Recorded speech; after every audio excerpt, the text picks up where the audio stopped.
എല്ലാ സേവന പ്രവർത്തനങ്ങളും നടത്തി. ഒപ്പം തന്നെ ഭക്തന്മാർക്ക് വേണ്ടി മഹാപ്രസാദം ഉണ്ടാക്കുന്നതിലും ഏർപ്പെട്ടു. വർഷങ്ങളിൽ നടത്താറുള്ള ധാമയാത്രയില് 10 ദിവസം സിംഹാചലവും ധാമിലും യാത്ര ചെയ്തു. ആ ദിവസം രാവിലെ മുതൽ രാത്രി വരെ നടത്തുന്ന ഭാഗവതം ഭഗവത്ഗീത ക്ലാസുകളിൽ പങ്കെടുത്തു. 2010 മാതാജി എറണാകുളം സെറ്റിൽ ചെയ്തു. അപ്പൊ ഞാൻ മാതാജിനെ സ്നേഹപൂർവ്വം ഈ ക്ലാസ്സിലേക്ക് ക്ഷണിക്കുകയാണ്. അതിനോടൊപ്പം തന്നെ നമുക്ക് മാതാജി ഹരിനാമം പറഞ്ഞു തരും. അപ്പൊ 108 തവണ ജപിക്കുക. എല്ലാവരും സ്നേഹത്തോടുകൂടി മാതാജിയെ വരവേൽക്കും. ഹരേ കൃഷ്ണ. മാതാജി പ്രണാമം. മാതാജി കൃഷ്ണ ഹരേ കൃഷ്ണ. മാതാജി ക്ലാസ് കഴിഞ്ഞിട്ട് വന്നിരിക്കും. എല്ലാവരും ഒന്ന് മ്യൂട്ട് ചെയ്യണം. എല്ലാവരും ശ്രദ്ധിക്കണം. നമുക്ക് ശ്രദ്ധയോടുകൂടി ജപിക്കണം. ഓരോ വാക്കും നമ്മൾ ശ്രവിച്ച ഹൃദയത്തിലേക്ക് ഇറങ്ങണം. അപ്പൊ നമുക്ക് ജപം തുടങ്ങാം. പഞ്ചതത്വ മന്ത്രം ജപിച്ചുകൊണ്ട് ജയ ശ്രീ കൃഷ്ണ ചൈതന്യ പ്രഭു നിത്യാനന്ദ ശ്രീ അദ്വൈത ഗംധാര ശിവാസാദി ഗൗരഭക്തവൃന്ദ ഹരേ കൃഷ്ണ കൃഷ്ണ കൃഷ്ണ ഹരേ ഹരേ രാമ രാം രാം രാം ഹരേ ഹരേ ഹരേ കൃഷ്ണ കൃഷ്ണ കൃഷ്ണ ഹരേ ഹരേ രാമ രാം രാം രാം ഹരേ ഹരേ ഹരേ കൃഷ്ണ കൃഷ്ണ കൃഷ്ണ ഹരേ ഹരേ രാമ രാം രാം രാം ഹരേ ഹരേ ഹരേ കൃഷ്ണ കൃഷ്ണ കൃഷ്ണ ഹരേ ഹരേ രാമ രാം രാം രാം ഹരേ ഹരേ ഹരേ കൃഷ്ണ കൃഷ്ണ ഹരേ ഹരേ രാമ രാം രാം രാം ഹരേ ഹരേ ഹരേ കൃഷ്ണ കൃഷ്ണ ഹരേ ഹരേ രാമ രാം രാം രാം ഹരേ ഹരേ കൃഷ്ണ കൃഷ്ണ ഹരേ ഹരേ രാമ രാം രാം രാം ഹരേ ഹരേ കൃഷ്ണ ഹരേ കൃഷ്ണ ഹരേ ഹരേ രാമ രാം രാം രാം ഹരേ ഹരേ കൃഷ്ണ കൃഷ്ണ ഹരേ ഹരേ രാമ രാം രാം ഹരേ ഹരേ കൃഷ്ണ രാമ രാം രാം ഹരേ ഹരേ കൃഷ്ണ കൃഷ്ണ ഹരേ ഹരേ രാമ രാം രാം ഹരേ ഹരേ രാമ രാം രാം ഹരേ ഹരേ കൃഷ്ണ കൃഷ്ണ ഹരേ രാമ രാം രാം ഹരേ ഹരേ കൃഷ്ണ കൃഷ്ണ ഹരേ രാമ രാം രാം ഹരേ ഹരേ കൃഷ്ണ ഹരേ കൃഷ്ണ കൃഷ്ണ ഹരേ ഹരേ രാമ രാം രാം ഹരേ ഹരേ കൃഷ്ണ കൃഷ്ണ ഹരേ ഹരേ രാമ രാം രാം ഹരേ ഹരേ കൃഷ്ണ കൃഷ്ണ ഹരേ രാമ രാം രാം ഹരേ ഹരേ കൃഷ്ണ ഹരേ ഹരേ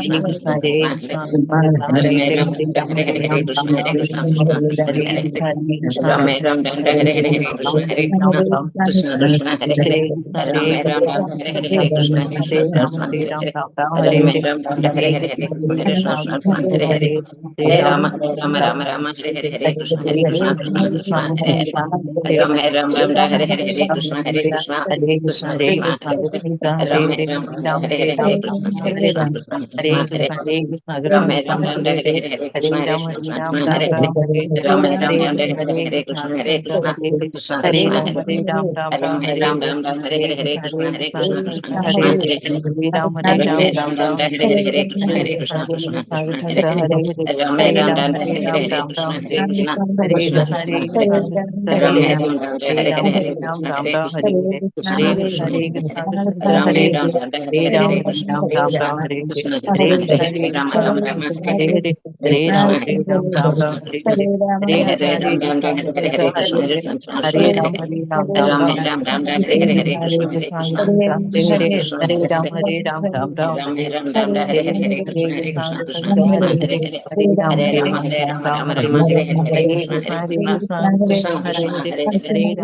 രാം രാം ഹരേ ഹരേ കൃഷ്ണ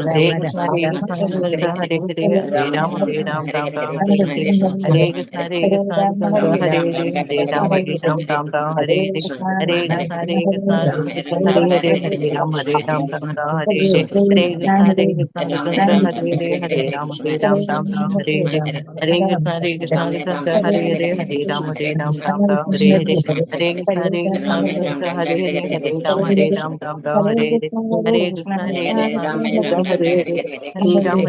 രാം ഹരേ ഹരേ കൃഷ്ണ കൃഷ്ണ രാമ രാം ഹരേ ഹരേ കൃഷ്ണ കൃഷ്ണ ഹരേ രാമ രാം രാം ഹരേ ഹരേ കൃഷ്ണ കൃഷ്ണ ഹരേ രാമ രാം ഹരേ ഹരേ രാമ രാം ഹരേ Krishna Hare Krishna Hare Rama Rama Rama Hare Krishna Hare Krishna Hare Rama Hare Krishna Hare Krishna Hare Krishna Hare Rama Hare Rama Hare Krishna Hare Krishna Hare Rama Hare Rama Hare Krishna Hare Krishna Hare Krishna Krishna Hare Hare Hare Rama Rama Hare Krishna Hare Krishna Krishna Hare Hare Rama Rama Hare Hare Hare Krishna Hare Krishna Krishna Krishna Hare Hare Hare Rama Rama Hare Hare Hare Krishna Hare Krishna Krishna Krishna Hare Hare Hare Rama Hare Hare Hare Krishna Krishna Hare Hare Rama Rama Hare Hare Hare Hare Rama Hare Hare Krishna Hare Krishna Krishna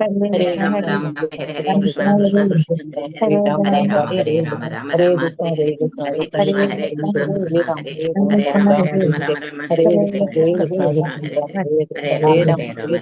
Hare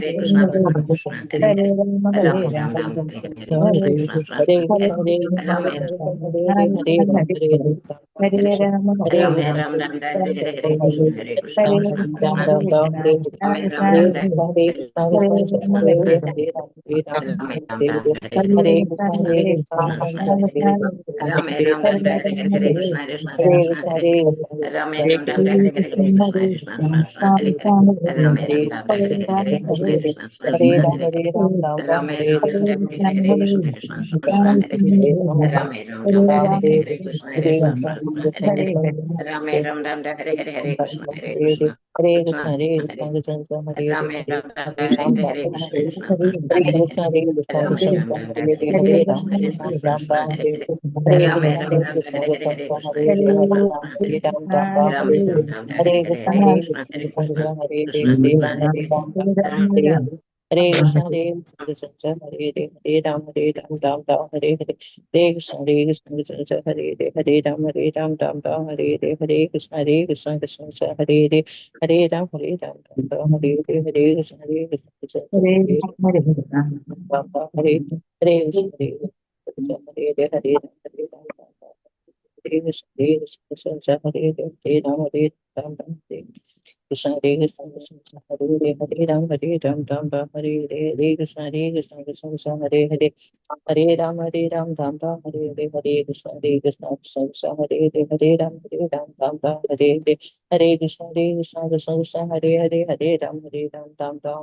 Hare Hare Rama Hare Krishna Krishna Hare Rama Hare Krishna Krishna Hare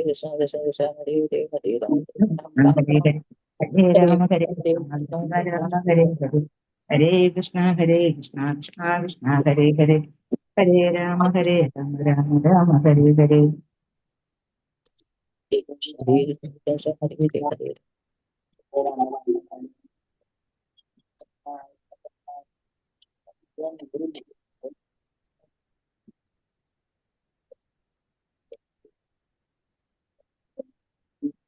Hare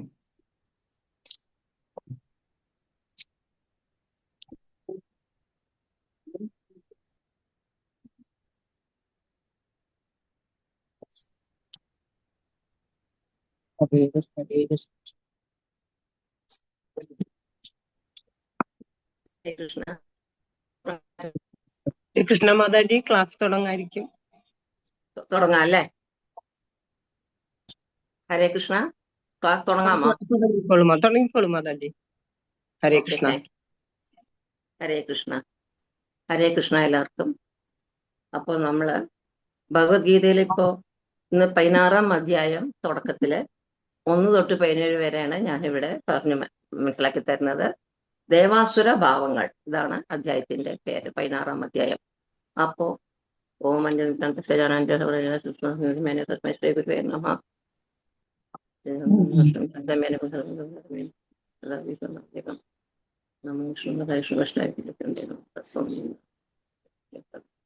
ഹരേ കൃഷ്ണ. അപ്പോ ഈ 15-ാം അധ്യായത്തിൽ കൃഷ്ണൻ നമുക്ക് പ്രത്യേകിച്ച് ഒരു banyan ട്രീയെ കുറിച്ച് പറയുന്നുണ്ട്. അത് ഒരു ആൽമരം. ആ ആൽമരം തല കീഴായാണ് നിൽക്കുന്നത്. പിന്നെ അതിൽ മുകളിലേക്ക് പോകുന്ന കുറെ കൊമ്പുകളുണ്ട്, അതുപോലെ താഴത്തേക്കും പോകുന്ന കൊമ്പുകളുണ്ട്. ഇവയെ പുഷ്ടിപ്പെടുത്തുന്നത് ഭൗതിക പ്രകൃതിയിലെ ത്രിഗുണങ്ങളാണ്. അപ്പോൾ ഈ മുകളിലേക്ക് പോകുന്ന ശിഖരങ്ങളിൽ ഉള്ളവർക്ക് ദൈവിക ഗുണങ്ങളാണ് ഉള്ളത്. താഴോട്ട് പോയ സ്റ്റേജിലുള്ളവർക്ക് അമംഗളമായ അസുര ഗുണങ്ങളും കാണുന്നു. എന്താ ഈ ദൈവിക ഗുണം എന്നത്, അസുര ഗുണങ്ങൾ എന്താണ്? ഇതാണ് കൃഷ്ണൻ ഈ അധ്യായത്തിൽ നമുക്ക് പറഞ്ഞു തരുന്നത്.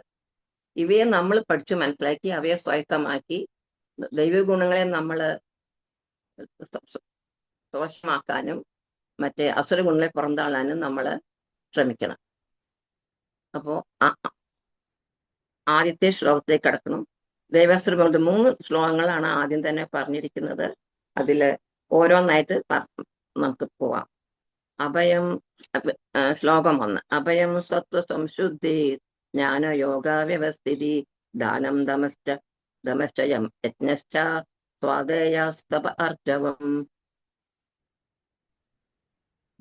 പരമദിവ്യോത്തമ കൃഷ്ണൻ പറഞ്ഞു, ഹേ ഭാരത, നിർഭയത, അസ്തിത്വത്തിന്റെ ശുദ്ധി, ആത്മീയത്തിന്റെ ദാനം, ആത്മനിയന്ത്രണം, യജ്ഞം, വേദപഠനം, തപസ്, ലാളിത്യം, ഹിംസ, സത്യം, ക്രോധമില്ലായ്മ, ത്യാഗം, ശാന്തി, പരദൂഷണത്തിൽ വെറുപ്പ്, സർവ്വജീവികളോടും കാരുണ്യം, മൃദുല സ്വഭാവം, വിനയം, നിശ്ചയം, ധൈര്യം, ശൗചം, രാഹിത്യം, ബഹുമതിക്കുള്ള വാഞ്ച എല്ലാം ദിവ്യ പ്രകൃതിയിൽ അനുഗ്രഹമായ ദൈവികതയുള്ളവർക്കുള്ള ഗുണങ്ങളാണ്.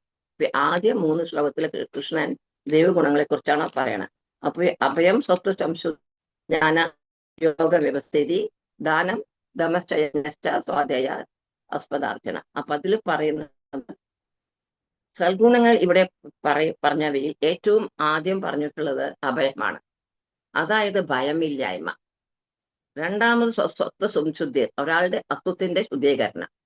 മൂന്നാമത് യോഗ വ്യവസ്ഥിതി, ആത്മീയ അറിവിന്റെ സമ്പാദ്യം. ദാനം ദമശ്ച ആത്മനിയന്ത്രണം, യജ്ഞങ്ങൾ, സ്വാദായ വേദസാഹിത്യ പഠനം, തപസ് ആർജയം, ലാളിത്യം. ഈ ഗുണങ്ങൾ 4 വർണ്ണാശ്രമങ്ങളെ അടിസ്ഥാനമാക്കിയിട്ടുള്ളതാണ്. ബ്രാഹ്മണ, ക്ഷത്രിയ, വൈശ്യ, ശൂദ്ര. പിന്നെ 4 ആശ്രമങ്ങളുണ്ട് നമുക്ക്. ബ്രഹ്മചാര്യം, ഗൃഹസ്ഥാശ്രമം, വാനപ്രസ്ഥം, സന്യാസം. ഈ ഗുണങ്ങളെ നമുക്ക് മനസ്സിലാക്കാൻ സഹായിക്കുകയാണ് കൃഷ്ണൻ ഇവിടെ. ബ്രാഹ്മണർ അവരുടെ ഗുണം കൊണ്ടും പ്രവൃത്തി കൊണ്ടും സമൂഹത്തെ നയിക്കുന്നു. ബ്രാഹ്മണരുടെ താഴെ ക്ഷത്രിയരും വൈശ്യരും വരും. പക്ഷെ സമൂഹത്തെ നയിക്കുന്നത് സന്യാസിയാണ്. അദ്ദേഹം വളരെ എല്ലാം ത്യജിച്ചവനും ഉപേക്ഷിച്ചവനും ആയിട്ടുള്ള ഒരു വ്യക്തിയാണ് സന്യാസിമാര്. സന്യാസിയുടെ ഗുണം എന്താണ്? അവർ ഭയമില്ലാത്തവരാണ്. ഭയമില്ലാത്തവരാണ്. കാരണം പലപ്പോഴും അവർ ഒരു ആശ്രയവുമില്ലാതെ സഞ്ചരിക്കേണ്ടി വരുന്നുണ്ട്. അവർ സഞ്ചരിക്കണം. അങ്ങനെ അവര് പല സ്ഥലങ്ങൾ സന്ദർശിച്ച് ഭഗവാന്റെ സന്ദേശം എല്ലാവർക്കും വിതരണം ചെയ്യുന്നു. അപ്പോൾ അവർ ബഹിർഗതമായിട്ട് ഇരിക്കണം, എല്ലാവരുടെയും സഞ്ചരിക്കണം. അവർ കൃഷ്ണനെ മാത്രം ആശ്രയിച്ചിരിക്കുന്നു. അവർ സന്യാസിമാർ അവരുടെ ഉള്ളിൽ സ്ഥിതി ചെയ്യുന്ന പരമാത്മാവിനെ കുറിച്ച് ബോധവാരാണ്. പിന്നെ എന്തിനു ഭയപ്പെടണം? ഈ വിശ്വാസം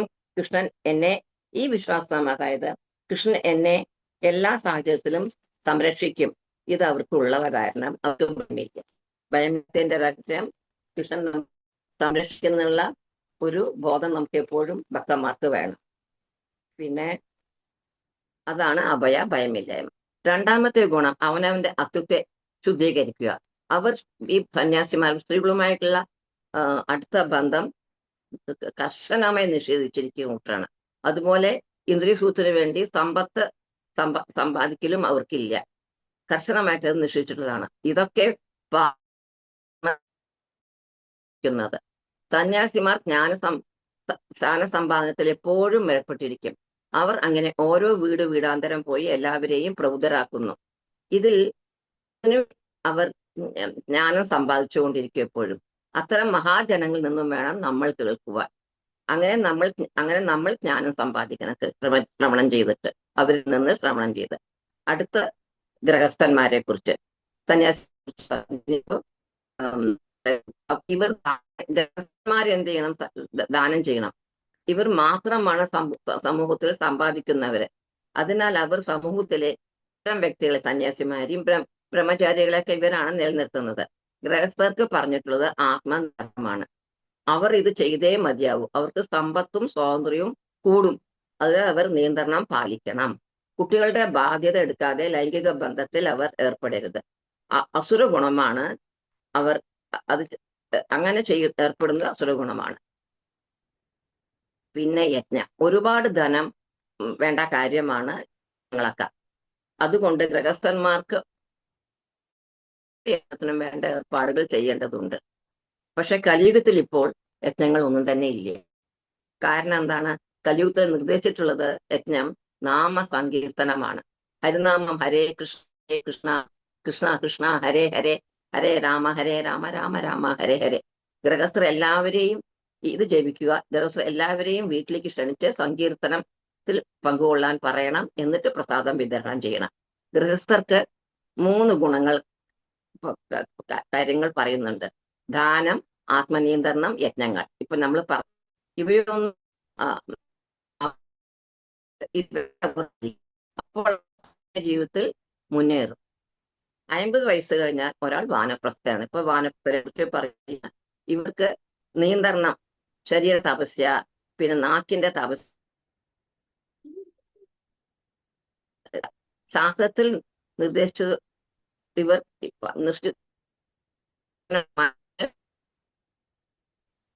ഓരോരുത്തരും ഓരോ ഗുണങ്ങളാണ് പറഞ്ഞു തരുന്നത്, ഓരോ ആക്കി പറഞ്ഞു തരുന്നത്. ഇനിയിപ്പോ നമുക്ക് 2ാമത്തെ ശ്ലോകത്തിൽ കിടക്കുക. ഇത് 1ാമത്തെ ശ്ലോകം കഴിഞ്ഞു. 2ാമത്തെ ശ്ലോകത്തില്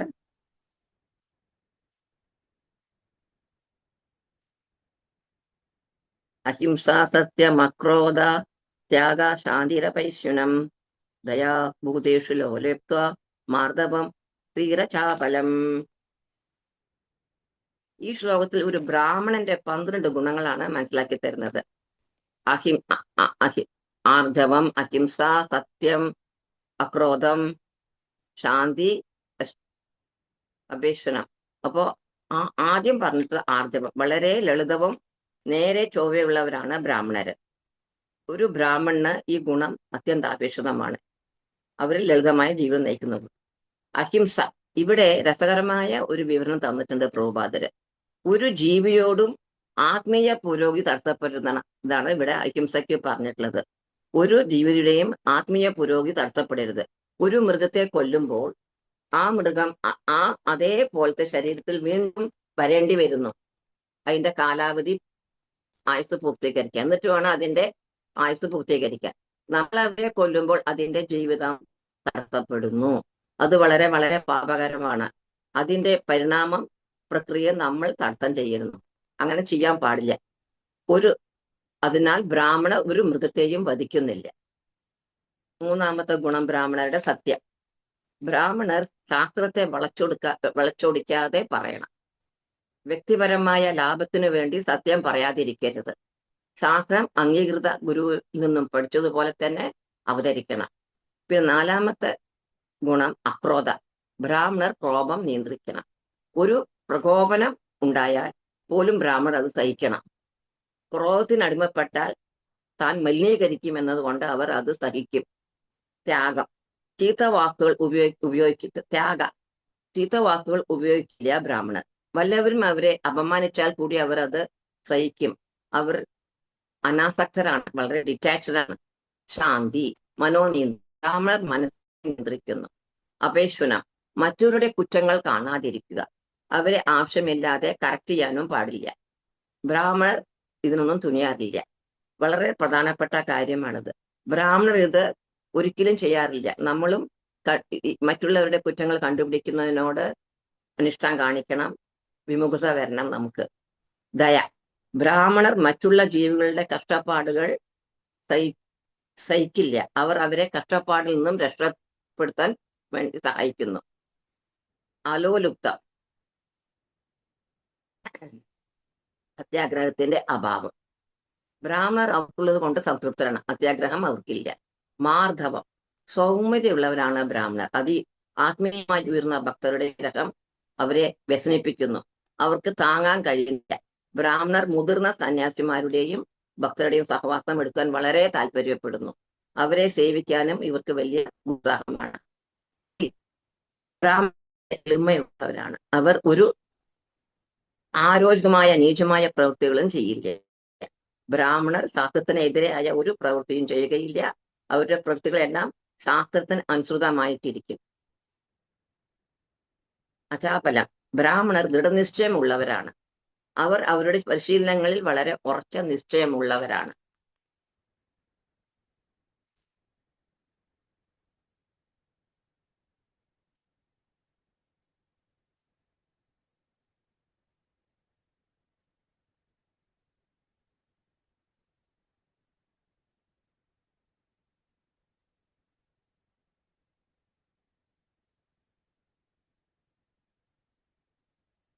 ക്ഷമയോടെ അവർ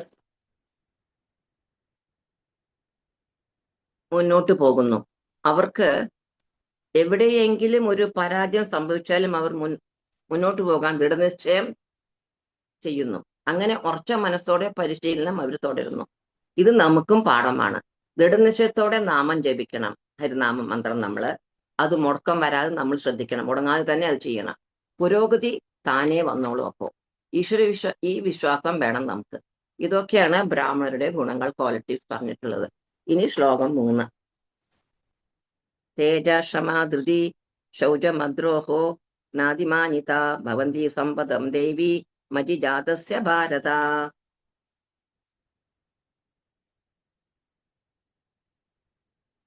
ഇവിടെ പറഞ്ഞിട്ടുള്ളത് തേജോ ക്ഷമ ധൃതി ക്ഷയ ക്ഷത്രിയ വൈശ്വ ശൂദ്ര ഇവരുടെ ഗുണങ്ങളാണ് ഇവിടെ പറഞ്ഞിട്ടുള്ളത്. ക്ഷത്രിയരുടെ 3 ഗുണങ്ങൾ പറയുന്നുണ്ട്. തേജഹ, ക്ഷത്രിയർ നല്ല ശക്തരാണ്. അവർ ദുർബലർക്ക് സംരക്ഷണം നൽകാൻ പോന്നവരാണ്. അവർ അഹിംസയുടെ മുഖംമൂടി അണിയരുത്. എപ്പോഴെല്ലാം ആവശ്യം വരുന്നുവോ അപ്പോഴെല്ലാം ഹിംസിക്കാൻ ക്ഷത്രിയർ തയ്യാറാകണം. ഹിംസ ആവശ്യപ്പെടുന്ന സന്ദർഭങ്ങളിൽ ക്ഷത്രിയർ ഹിംസ പ്രവൃത്തികളിൽ ഏർപ്പെടണം. ക്ഷത്രിയർ അതുപോലെ അവരോട് കീഴടങ്ങിയ അവരുടെ മനോഭാവം നോക്കി ദയ അർഹിക്കുന്നുവെങ്കിൽ അവർക്ക് മാപ്പും കൊടുക്കണം. 2ാമത്തെ ക്വാളിറ്റി ക്ഷമ. തന്റെ ക്രോധം നിയന്ത്രിച്ച് ശക്തി കൊണ്ടും സ്വാധീനം കൊണ്ടും ദുർബലരായവർക്ക് ക്ഷത്രിയന് മാപ്പ് കൊടുക്കാൻ കഴിയും. ധൃതി 3ാമത്തേത്. ക്ഷത്രിയർ അവരുടെ ഇന്ദ്രിയങ്ങളുടെ ആരോഗ്യം നിലനിർത്താൻ എപ്പോഴും ചുറുചുറുക്കോടുകൂടി ഇരിക്കുന്നു. നല്ല പ്രസരിപ്പുള്ളവരായിരിക്കും ക്ഷത്രിയർ. വൈശ്യർ, ഇവർക്കുള്ള 2 ഗുണങ്ങൾ പറയുന്നുണ്ട്. ശൗച്യം, ഇവർ മനസ്സിലും ശരീരത്തിലും അവരുടെ പ്രവൃത്തികളിലും അവർ ശുദ്ധമായിട്ടിരിക്കും. അദ്രോഹ, ഇവർ വൈശ്യർ ആയുധങ്ങൾ എടുക്കരുത്. അവർക്ക് ആയുധം പറഞ്ഞിട്ടില്ല. അവർ അക്രമാസക്തരാകരുത്. ഹിംസാത്മകമായ പ്രവർത്തനങ്ങൾ വൈശ്യർ ഏർപ്പെടരുത്. ഇനി ശൂദ്രർ, ഇവർ മറ്റുള്ളവരിൽ നിന്നും ബഹുമാനം പ്രതീക്ഷിക്കരുത്. ഇവർ തൊഴിലാളികളാണ്. ഇവർ മുതിർന്ന വിഭാഗക്കാരെ സേവിക്കുന്നു. അതായത് ബ്രാഹ്മണരെയോ ക്ഷത്രിയെയും വൈശ്യരെയും സേവിക്കുന്നു. അനാവശ്യമായി ഇവർ മാന്യത പാലിക്കേണ്ടതില്ല. ഇവരുടെ ജോലി ഈ 3 പേരെയും സേവിക്കുക എന്നതാണ്. ഈ പറഞ്ഞിട്ടുള്ള എല്ലാ ഗുണങ്ങളും ദിവ്യമായവയാണ്. അവയെല്ലാം അതീന്ദ്രിയ ഗുണങ്ങളാണ്. ഇവയൊക്കെ ഓരോരുത്തരുടെയും പ്രവൃത്തികളുടെ തലത്തിൽ വേണം വളർത്തിയെടുക്കുവാൻ. ഈ ഗുണങ്ങളെല്ലാം വളർത്തിയെടുക്കാൻ ഏറ്റവും ഉയർന്ന അതീന്ദ്രിയ തലത്തിലേക്ക് ഇതെല്ലാം നമ്മൾ വളർത്തിയെടുത്താൽ സംഭവിക്കുന്ന എന്താണ്? ഏറ്റവും ഉയർന്ന അതീന്ദ്രിയ തലത്തിലേക്ക് എത്തിച്ചേരാൻ കഴിയും. നമ്മൾ കൃഷ്ണബോധ പാത തെരഞ്ഞെടുത്താൽ അതിലത്തെ ഏറ്റവും പ്രധാനപ്പെട്ട വസ്തുവായ നാമജപം ഹരേ കൃഷ്ണ കൃഷ്ണ കൃഷ്ണ ഹരേ ഹരേ ഹരേ രാമ രാമ രാമ ഹരേ ഹരേ ദിവസേന ജപിച്ച് ശ്രീമദ് ഭഗവത്ഗീത, ശ്രീമദ് ഭാഗവതം വായിക്കുക, വൈഷ്ണവരെ സേവിക്കുക, കൃഷ്ണാവബോധ സ്ഥാപനത്തിന്റെ ദൗത്യം നിറവേറ്റുന്നതിൽ സഹായിക്കുക, ഈ സന്ദേശം പങ്കിടുക. ഇതൊക്കെ ചെയ്യുമ്പോൾ കാലക്രമേണ ഈ ഗുണങ്ങളെല്ലാം നമ്മൾക്കും കാണപ്പെടും. കാരണം ഭഗവാൻ കൃഷ്ണൻ മഹാ അത്ഭുതം കാണിക്കും. അങ്ങനെ ഈ ഗുണങ്ങളെല്ലാം നമ്മുടെ ഹൃദയത്തിലും പ്രകടമാകും. ശ്ലോകം 4.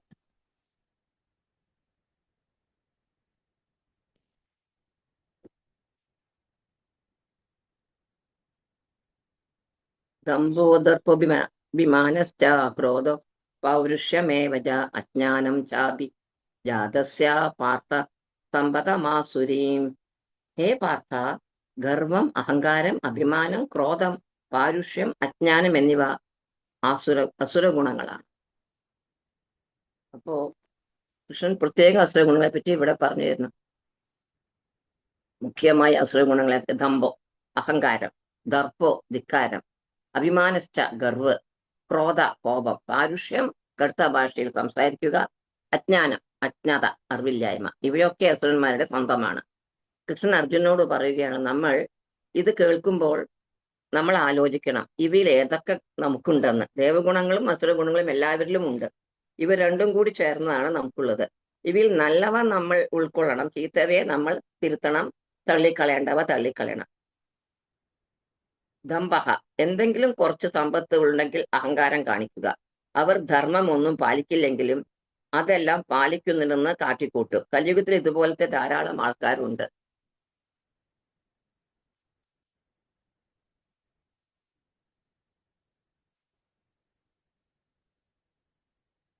പുറത്ത് അവര് നല്ലവരാണെന്ന് പ്രകടിപ്പിക്കും, പക്ഷെ മനസ്സിൽ അവർ വളരെ മലിനപ്പെട്ടവരാണ്. അവർ ഒരു തത്വങ്ങളും പാലിക്കുന്നില്ല.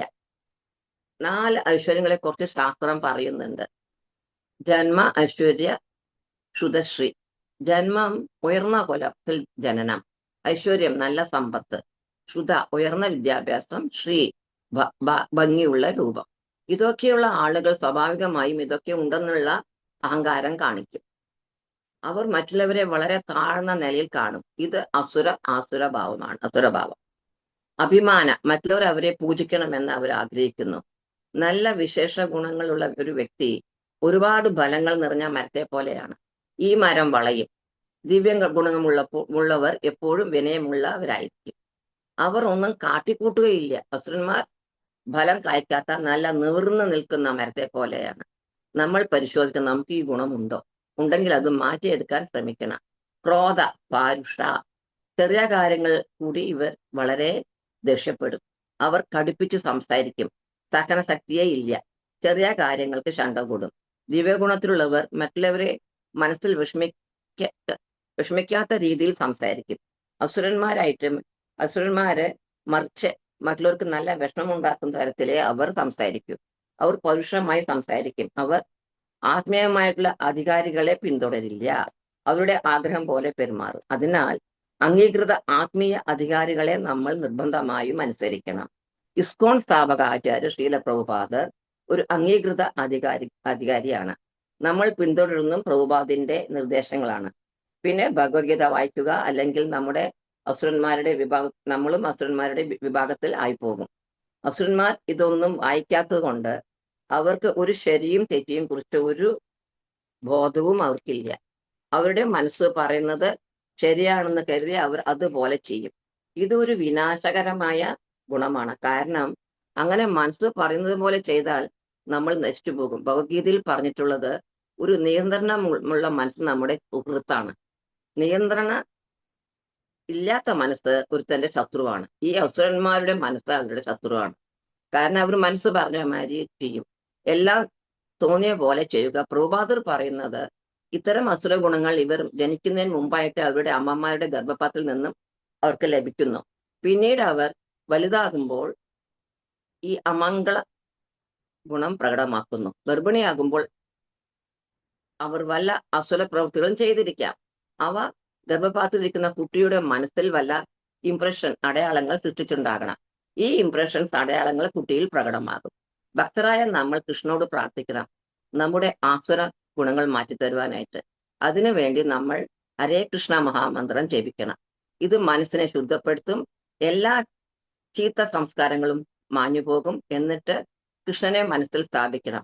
നല്ല ഭക്തരുടെ സഹവാസം എടുക്കണം. പിന്നെ ഇസ്കോൺ ടെമ്പിളിൽ പോയി ഭഗവാനായിട്ട് എന്തെങ്കിലും ചില സേവനങ്ങളിൽ നമ്മൾ ഏർപ്പെടണം.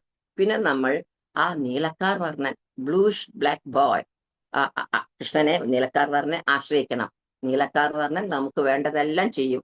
കാർവർണ്ണൻ തന്റെ ഓടക്കുഴലും മൈപ്പീലിയും ആയിട്ട് വന്ന് നമ്മുടെ ഹൃദയം ശുദ്ധീകരിച്ച് നമുക്ക് എല്ലാ ദൈവഗുണങ്ങളെയും സമ്മാനിക്കുന്നു. എന്നിട്ട് അദ്ദേഹത്തിന്റെ ധാമത്തിലേക്ക് തിരിച്ചു കൊണ്ടുപോകും. അതിനാൽ ആ നീലക്കാർമുകിൽ വർണ്ണനെ, ബ്ലൂയിഷ് ബ്ലാക്ക് ബോയിനെ നമ്മൾ ആശ്രയിക്കുക. അത്ര മാത്രമേ നമ്മൾ ചെയ്യേണ്ടതുള്ളൂ. ശ്ലോകം 5. ദേവി സമ്പത് വിമോഷായ നിബന്ധായ സുരീമത മാശുദ സമ്പദം ദേവി മജീജാതോസി പാണ്ഡവ. ഔഭൗതിക ഗുണങ്ങൾ മുക്തിസാധകങ്ങളും അസുരഗുണങ്ങൾ ബന്ധനകാരണങ്ങളുമാണ്. പാണ്ഡുനന്ദന, ദൈവിക ഗുണങ്ങളോടെ പിറന്നവനായതുകൊണ്ട് നീ ദുഃഖിക്കേണ്ട. ശ്ലോകത്ത് 5 ഇവിടെ പറയുന്ന അർജുന ഈ സുരഗുണങ്ങൾ യുദ്ധത്തില് അർജുനൻ ഇപ്പോ അവരെ എല്ലാം കൊല്ലാൻ പോവുകയാണ്, അസുരന്മാരെയൊക്കെ. അപ്പോ അർജുനൻ എന്നാലും ഭയപ്പെടുകയാണ്, അസുരന്മാരെയാണ് കൊല്ലാൻ പോകുന്നത്. എന്നാലും തനിക്കും ഈ അസുര ഗുണങ്ങളാണോ? അർജുനൻ അസുര ഗുണങ്ങൾ ഒന്നും തന്നെ ഇല്ല എന്ന് ബോധ്യപ്പെടുത്താനായിട്ട് കൃഷ്ണൻ ഇവിടെ ഈ ശ്ലോകത്തിൽ ഇപ്രകാരം പറയുന്നു. ഗുണങ്ങൾ ഇവിടെ അഥവാ മോക്ഷത്തിന് പ്രാപ്തരാക്കുന്നു. അസുര ഗുണങ്ങൾ ഇവിടെ തന്നെ നമ്മളെ ബന്ധനത്തിൽ വെക്കുന്നു. പക്ഷെ അർജുന, നിനക്ക് വിഷമം വേണ്ട, നീ ജനിച്ചിട്ടുള്ള ദൈവ ഗുണങ്ങളായിട്ടാണ്. നമ്മുടെ സ്വീറ്റ് ലോർഡ് മധുരപ്രഭു അങ്ങനെ അർജുനനോട് പറഞ്ഞു, വിഷമിക്കേണ്ട എന്ന്.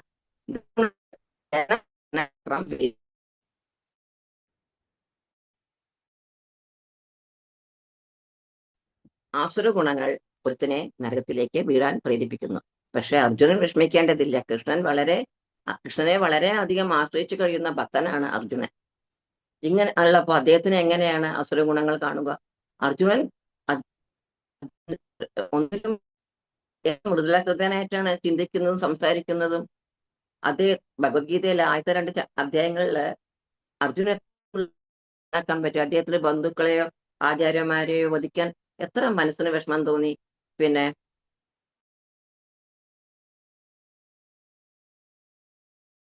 നല്ല നല്ല ചിന്തകളുടെ നല്ലൊരു ഭക്തനാണ്. ആയതിനാൽ അർജുനന് ദൈവിക ഗുണങ്ങൾ മാത്രമേ ഉള്ളൂ. ക്ഷത്രിയൻ അവന്റെ ധർമ്മം പാലിക്കണം, അല്ലെങ്കിൽ അത് ആസുര ഗുണമാണ്. അങ്ങനെ അവർ അർജുനന്റെ ആ ചിന്തയെ തിരുത്തി കൃഷ്ണൻ ഉദ്ദേശിച്ച പോലെ പ്രവർത്തിച്ചു. നമ്മളും എപ്പോഴും എല്ലാം ശാസ്ത്രത്തിൽ പറഞ്ഞിരിക്കുന്നത് പോലെ പ്രവർത്തിക്കണം, അല്ലെങ്കിൽ എന്താ സംഭവിക്കുക? നമ്മൾ അസുര ഗുണങ്ങളായിരിക്കും. നമ്മളെ രക്ഷിക്കുന്നത് നമ്മുടെ ഭക്തിയാണ്. നാമജപം, ശാസ്ത്ര പഠനം, ഇതൊക്കെ നമ്മളപ്പോ നല്ല നല്ല ഹരേ കൃഷ്ണ മഹാമന്ത്രം ഓരോ അക്ഷരങ്ങളും മനസ്സിൽ ചെന്ന് കൃഷ്ണനകത്തേക്ക് നമ്മൾ കടത്തുകയാണ്, നമ്മളെ ശുദ്ധീകരിക്കാൻ. ശാസ്ത്ര പഠനം, ഭഗവത്ഗീത മുടങ്ങാതെ നിത്യം നമ്മൾ പഠിക്കണം. ഇതുപോലെ ക്ലാസ്സുകൾ കേൾക്കണം, സംശയ നിവാരണം വരുത്തണം. നമ്മൾ ഭക്തിമാർഗം സ്വീകരിച്ചില്ലെങ്കിൽ ഒരു ശുദ്ധീകരണവും നടക്കില്ല. കൂടാതെ കൂടുതൽ അസുര ഗുണങ്ങൾ മനസ്സിൽ പ്രവേശിക്കുകയും ചെയ്യും. ശ്ലോകം 6. ദൗഭൂത സർഗോ ലോകാസ്മിൻ ദൈവ ആസുര ഏവ ച ദൈവോ വിസ്തരശ്ച പ്രോക്ത ആസുരം പാർത്ഥ മേ ശൃണു. ഹേ പാർത്ഥ, ഈ ലോകത്തിലുള്ള എല്ലാ സൃഷ്ടികളും ആസുരം ദൈവം. ഞാൻ ദൈവഗുണങ്ങളെ പറ്റി വിസ്തരിച്ചു പറഞ്ഞുവല്ലോ. ഇനി ആസുര ഗുണങ്ങൾ അവയെ വിവരിക്കാം. അപ്പൊ കൃഷ്ണൻ ഇവിടുന്ന് ആസുര ഗുണങ്ങളെ പറ്റിയാണ് പറയാൻ പോകുന്നത്. കൂടുതൽ അതിനെ കുറിച്ച് അർജുനോട് പറഞ്ഞു തരുന്നു. ഈ 2 വ്യക്തിത്വങ്ങൾ, ദൈവഗുണങ്ങൾ, അസുര ഗുണങ്ങൾ. ദൈവഗുണങ്ങളെ കുറിച്ച് കൃഷ്ണൻ എല്ലാം പറഞ്ഞു കഴിഞ്ഞു. ഇനി ആസുരങ്ങളെ കുറിച്ച് എന്താ പറയുന്നത്? ദൈവഗുണമുള്ളവർ വേദനിർദ്ദേശങ്ങൾ അനുസരിക്കും. ഇതാണ് അതിന്റെ ഒരു ചെക്ക് ചെയ്യണത്. നമ്മള് വേദങ്ങളെല്ലാം പോലെ അവർ അസുര ഗുണങ്ങളില്ല, അവർക്ക് ദൈവിക ഗുണങ്ങളാണത്. വേദനിർദ്ദേശങ്ങളെ അനുസരിക്കാത്ത ഒരാൾ, പ്രത്യേകിച്ച് ഭഗവത്ഗീത അവര് വായിക്കുന്നില്ലെങ്കിൽ അസുര സ്വഭാവമുള്ളവരാണ്. ഭക്തന്മാർ ഭഗവത്ഗീതയിൽ പറഞ്ഞിട്ടുള്ള നിർദ്ദേശങ്ങൾ അനുസരിക്കും. കാരണം അവർക്കറിയാം ഇത് കൃഷ്ണ ഭഗവാൻ തന്നെന്നും അത് അവരുടെ ബോധത്തെ ഓർക്കാൻ ഉതകുന്നതാണെന്നും അവർക്ക് വിശ്വാസമുണ്ട്. കൃഷ്ണൻ അവരോട് സന്തോഷം തോന്നുകയും ചെയ്യും. ഇതെല്ലാവരും ശ്രദ്ധിച്ച് മനസ്സിലാക്കണം. ഈ പോയിന്റ് ദിവസേന നാമജപവും ഭഗവത്ഗീത പഠനവും രണ്ടും ഒരു പാരലായിട്ട് നടക്കണം. അത് നമ്മൾ ഉപേക്ഷിക്കരുത്. നമ്മൾ സമയം കാണണം. നമ്മൾ ആഗ്രഹിച്ച കൃഷ്ണൻ സമയം സൗകര്യമൊക്കെ കൃഷ്ണൻ താനെ പ്രൊവൈഡ് ചെയ്യും. പിന്നെ അസുരന്മാർ ശാസ്ത്രത്തിൽ പറഞ്ഞിട്ടതുപോലെ ഒന്നും അനുസരിക്കില്ല. ഈ കലിയുഗത്തിൽ ഇപ്പോൾ ഫാഷനാണ്. എനിക്കിതിലൊന്നും ഒരു വിശ്വാസമില്ല, ഭഗവത്ഗീതയിൽ വിശ്വാസമില്ല. അവർ അവരുടെ മലിനീകരിച്ച മനസ്സ് പറയുന്നത് പോലെ പ്രവർത്തിക്കും. അവരുടെ മനസ്സ് എങ്ങനെയാണ് അവരെ സഹായിക്കാൻ കഴിയുക? നമ്മുടെ ഇന്ദ്രിയങ്ങൾ അപൂർണമാണ്, നമ്മൾ മിഥ്യാധാരണയിലാണ്, നമുക്ക് തെറ്റുപറ്റുന്നുണ്ട്, നമ്മൾ ചതിക്കുന്നുണ്ട്. അപ്പോൾ എങ്ങനെയാണ് നമ്മുടെ മനസ്സ് ശരിയാവുക? മനസ്സിനെ വിശ്വസിക്കാൻ പറ്റില്ല. മനസ്സ് അനിയന്ത്രിതമാണ്. ആയതുകൊണ്ട് ശാസ്ത്രത്തിൽ പരിപൂർണ വിശ്വാസം വേണം. മനസ്സിനെ എല്ലാം നമ്മൾ ഫോളോ ചെയ്യേണ്ടത്. നമ്മൾ ശാസ്ത്രത്തിൽ പറഞ്ഞിട്ടുള്ളവ നിർദ്ദേശങ്ങൾ നമ്മൾ ഫോളോ ചെയ്യണം. അതാണ് ശരിയായത്. ഹരിനാമ മഹാമന്ത്രം ജപിക്കണം, ഭഗവത്ഗീത, ശ്രീമദ് ഭാഗവതം ഒക്കെ പഠിക്കണം. അപ്പോൾ നമ്മൾ ശുദ്ധമാകും. കൃഷ്ണൻ സ്വയം വന്ന് നമ്മുടെ മനസ്സിനെ ശുദ്ധമാക്കും. അങ്ങനെ നമ്മൾ ദൈവ ഗുണങ്ങൾ ഉള്ളവരാകും. ദൈവം എന്തിനാണ് അസുരരെ സൃഷ്ടിച്ചത്? ദൈവം സൃഷ്ടിച്ചിട്ടില്ല അസുരരെ ഒന്നും. നമ്മൾ ശാസ്ത്ര നിർദ്ദേശങ്ങൾ അവഗണിച്ച് അവയെ അനുസരിക്കാതിരിക്കുമ്പോൾ അസുരന്മാരായി മാറുകയാണ്. അപ്പോൾ നമ്മൾ അസുരന്മാരായിരിക്കാൻ ശാസ്ത്രം പഠിക്കണം, അതിന്റെ നിർദ്ദേശങ്ങൾ നമ്മുടെ ജീവിതത്തിൽ പാലിക്കണം. ശ്ലോകം 7. പ്രവൃത്തിയും ച നിവൃത്തിയും ച ജനാന വിദുരാസുര ന ശൗചം ന വിചാചാരോ ന സത്യം തേഷു വിദ്യതേ. വിവർത്തനം. ചെയ്യേണ്ടത് എന്തെന്നോ ചെയ്യരുതാത്തത് എന്തെന്നോ അസുരഭാവികൾക്ക് അറിഞ്ഞുകൂടാ. വിശുദ്ധിയോ നല്ല പെരുമാറ്റമോ സത്യസന്ധതയോ അവർക്കില്ല.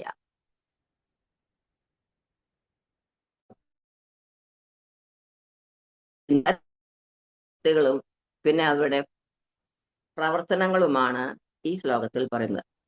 ഒന്നാമതായിട്ട് അസുരന്മാർക്ക് അവർ എന്ത് ചെയ്യണം എന്ത് ചെയ്യരുത് എന്ന് അറിയാൻ പാടില്ല. അവർക്ക് വൃത്തിയില്ല, ശരിയായ പെരുമാറ്റ രീതികളുമില്ല, അവർ സത്യസന്ധരുമല്ല. നമ്മൾ കണ്ടു, ശാസ്ത്രം അനുസരിക്കുന്നവർ ഭഗവത്ഗീതയെ പിന്തുടരുന്നു, അവരൊക്കെ ദൈവികരാണ് എന്ന് മനസ്സിലാക്കണം. ശാസ്ത്രം അനുസരിക്കുന്ന അസുരന്മാർ. കലിയുഗത്തിൽ ജനങ്ങൾ വളരെ അജ്ഞരാണ്. അവർക്ക് ഭഗവത്ഗീതയിൽ വിശ്വാസമില്ല, ശാസ്ത്രം വിശ്വസിക്കുന്നില്ല.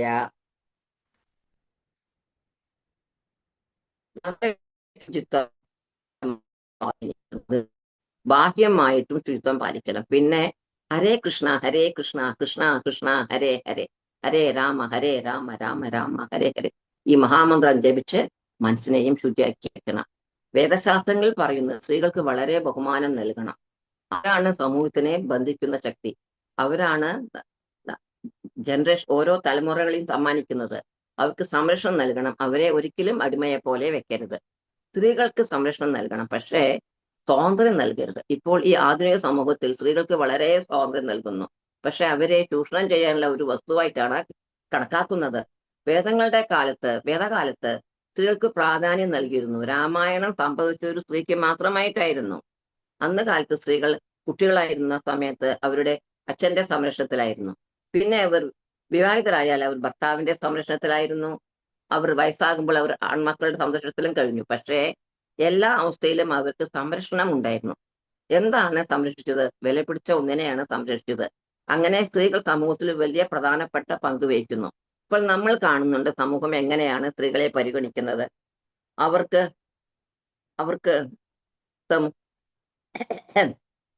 അവർക്ക് എതിരെ എന്തെല്ലാം നടക്കുന്നു. അവർ സ്വാതന്ത്ര്യം, സമത്വം എന്നൊക്കെ പറയും, എന്നിട്ട് ചൂഷണം ചെയ്യുവാൻ അവസരം സൃഷ്ടിക്കും. സ്ത്രീകൾക്ക് പ്രാധാന്യം നൽകണം, അവരെ ബഹുമാനിക്കണം. കാരണം അവർ സമൂഹത്തിന്റെ ഒരു വലിയ പങ്ക് വഹിക്കുന്നുണ്ട്. അങ്ങനെ അവർ വിലപ്പെട്ടവരാണ്. ഇത് പല ശാസ്ത്രങ്ങളിലും തെളിയിച്ചിട്ടുണ്ട്. അതുകൊണ്ട് സ്ത്രീകൾ അടിമകളല്ല, അവർ നിഷ്കളങ്കരാണ്. അതുകൊണ്ട് അവർക്ക് സംരക്ഷണം നൽകേണ്ടതുണ്ട്.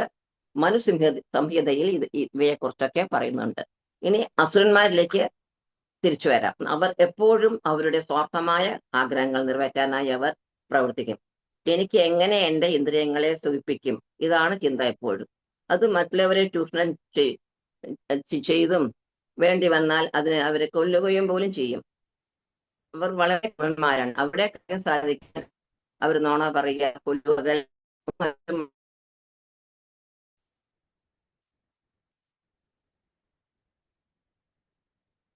ശ്ലോകം 8.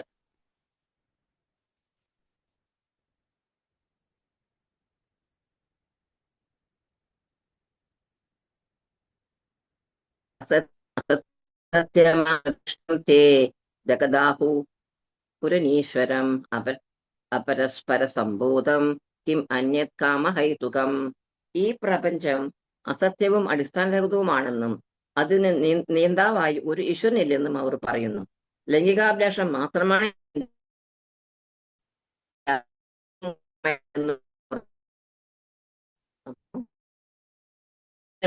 ന്മാരുടെ തത്വശാസ്ത്രമാണ് പറഞ്ഞു തരുന്നത്. അവർ പറയുന്നത് ഈ ലോകം അസത്യമാണ്, ഈ ലോകത്ത് ഒരു അടിസ്ഥാനവുമില്ല, ഈശ്വരനില്ല, ഈ ലോകം നിയന്ത്രിക്കുന്ന ഈശ്വരനല്ല. ഈ ലൈംഗിക അഭിലാഷത്തിന്റെ ഉത്ഭവമാണ്. കാമല്ലാതെ മറ്റൊരു കാരണവുമില്ല ഈ ലോകത്തിൽ. ഇവിടെ കൃഷ്ണൻ 3 തത്വശാസ്ത്രം ഇവരുടെ പറഞ്ഞു തരുന്നുണ്ട്. ഒരാളുടെ ആത്മാവിന്റെ സിദ്ധാന്തം, രണ്ടാം സ്വഭാവം അഥവാ പ്രകൃതിയുടെ സിദ്ധാന്തം, മൂന്നാമത് ലോകയത ചവർക്ക സിദ്ധാന്തം. ആത്മാവിന്റെ സിദ്ധാന്തം എന്താണ് ഇവര് പറയണത്? ആത്മാവില്ല, ലോകം ആകസ്മികമായി രൂപപ്പെട്ടതാണ്, അതേസമയം ഉത്ഭവിച്ചതാണ്, അത് സ്വയം ഉത്ഭവിച്ചതാണ് ഈ ലോകം. ദ്രവ്യവും ആത്മാവും തമ്മിൽ വ്യത്യാസമില്ല. എല്ലാം ദ്രവ്യമാണ്, എല്ലാം ശൂന്യമാണ്, എല്ലാം അജ്ഞതയാണ്, എല്ലാം അജാതാർത്ഥമാണ്. അസുരന്മാർ ആത്മാവിൽ വിശ്വസിച്ചാൽ അവർ ദൈവമുണ്ടെന്ന് മനസ്സിലാക്കിയ വന്നാൽ അവർക്ക് സൂചിക്കാൻ പറ്റില്ല, ആസുരികമായിട്ട് സൂചിക്കാൻ കഴിയില്ല. അതിനാൽ അവരുടെ ആ സുഖം തുടർന്നു പോകാനായിട്ട് ഇത്തരം സിദ്ധാന്തങ്ങൾ കൊണ്ടുവരുന്നു. അവരുടെ സിദ്ധാന്തം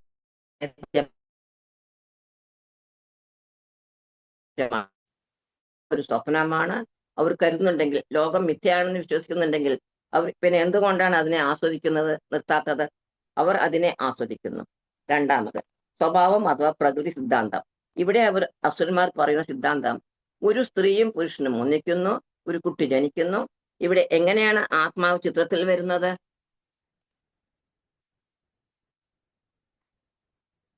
അവരുടെ തത്വശാസ്ത്രത്തിന് യാതൊരു അടിസ്ഥാനവും ഇല്ല.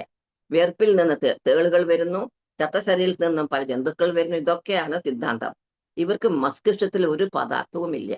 അവരെ സംബന്ധിച്ചിടത്തോളം ആത്മാവിന്റെയോ പരമാത്മാവിന്റെയോ ഇടപെടലിനെ കുറിച്ചിട്ടുള്ള ചോദ്യമേ ഇല്ല അവർക്ക്. അടുത്തത് ലോകയജ്ഞ അഥവാ സർവക സിദ്ധാന്തം. ഇവര് ജനിക്കുന്നതും ജീവിക്കുന്നതും സൂഹിക്കാൻ വേണ്ടി മാത്രമാണെന്ന് പറയുന്നു. ഇവര് എല്ലാം മരണത്തോടെ അവസാനിക്കുന്ന നിങ്ങളുടെ കാമമോഹം എങ്ങനെയെങ്കിലും നിറവേറ്റപ്പെടുക. എന്നാൽ വാസ്തവത്തിൽ എന്താണ് സത്യം?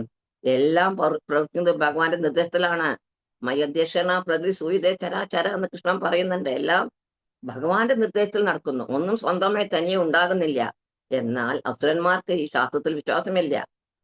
അവിടെ അവരുടെ സ്വന്തം ഇഷ്ടപ്രകാരം പ്രവർത്തിക്കുന്നു. കലിയുഗത്തിൽ ഇത്തരം ധാരാളം പേരുണ്ട്. ധാരാളം സിദ്ധാന്തങ്ങളും പറയും. ധാരാളം ആൾക്കാരെ ഇങ്ങനെ കാണാം. നമ്മളുടെ വിശ്വാസം നമ്മുടെ സേവന പരിശീലനങ്ങളിലൂടെ വർദ്ധിക്കുന്നു.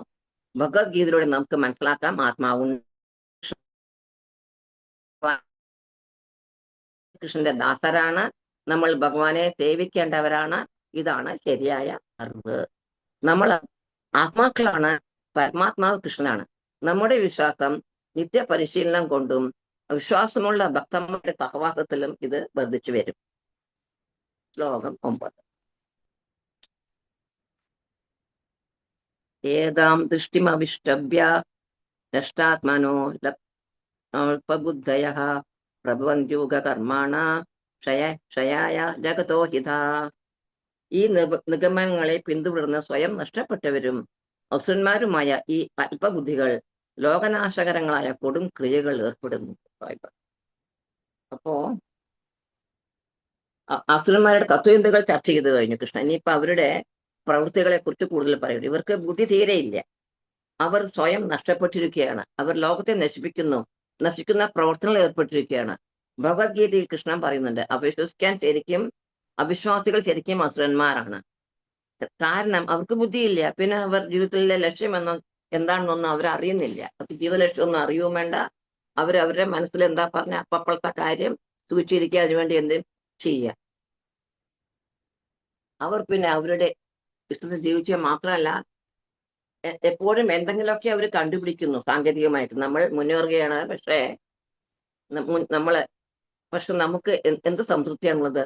ഭക്തി പരിശീലിക്കാത്തവർ സംതൃപ്തരാണോ? എത്ര സന്തുഷ്ടരാണ് അവർ?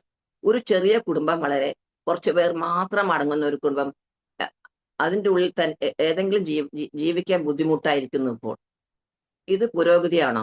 ആത്മീയ മൂല്യങ്ങളുള്ള ധാർമ്മിക മൂല്യങ്ങളും ദിവസേന കുറഞ്ഞു വരുന്നത് കാണാം.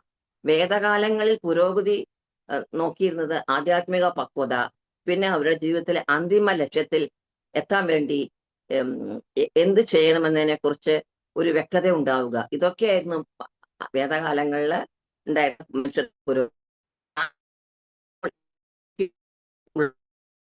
എങ്ങനെ ഇന്ദ്രിയ സംതൃപ്തി ഉണ്ടാക്കും, എങ്ങനെ ഒരു സ്ഥലത്തിരുന്ന് എല്ലാ കാര്യങ്ങളും ചെയ്യാം.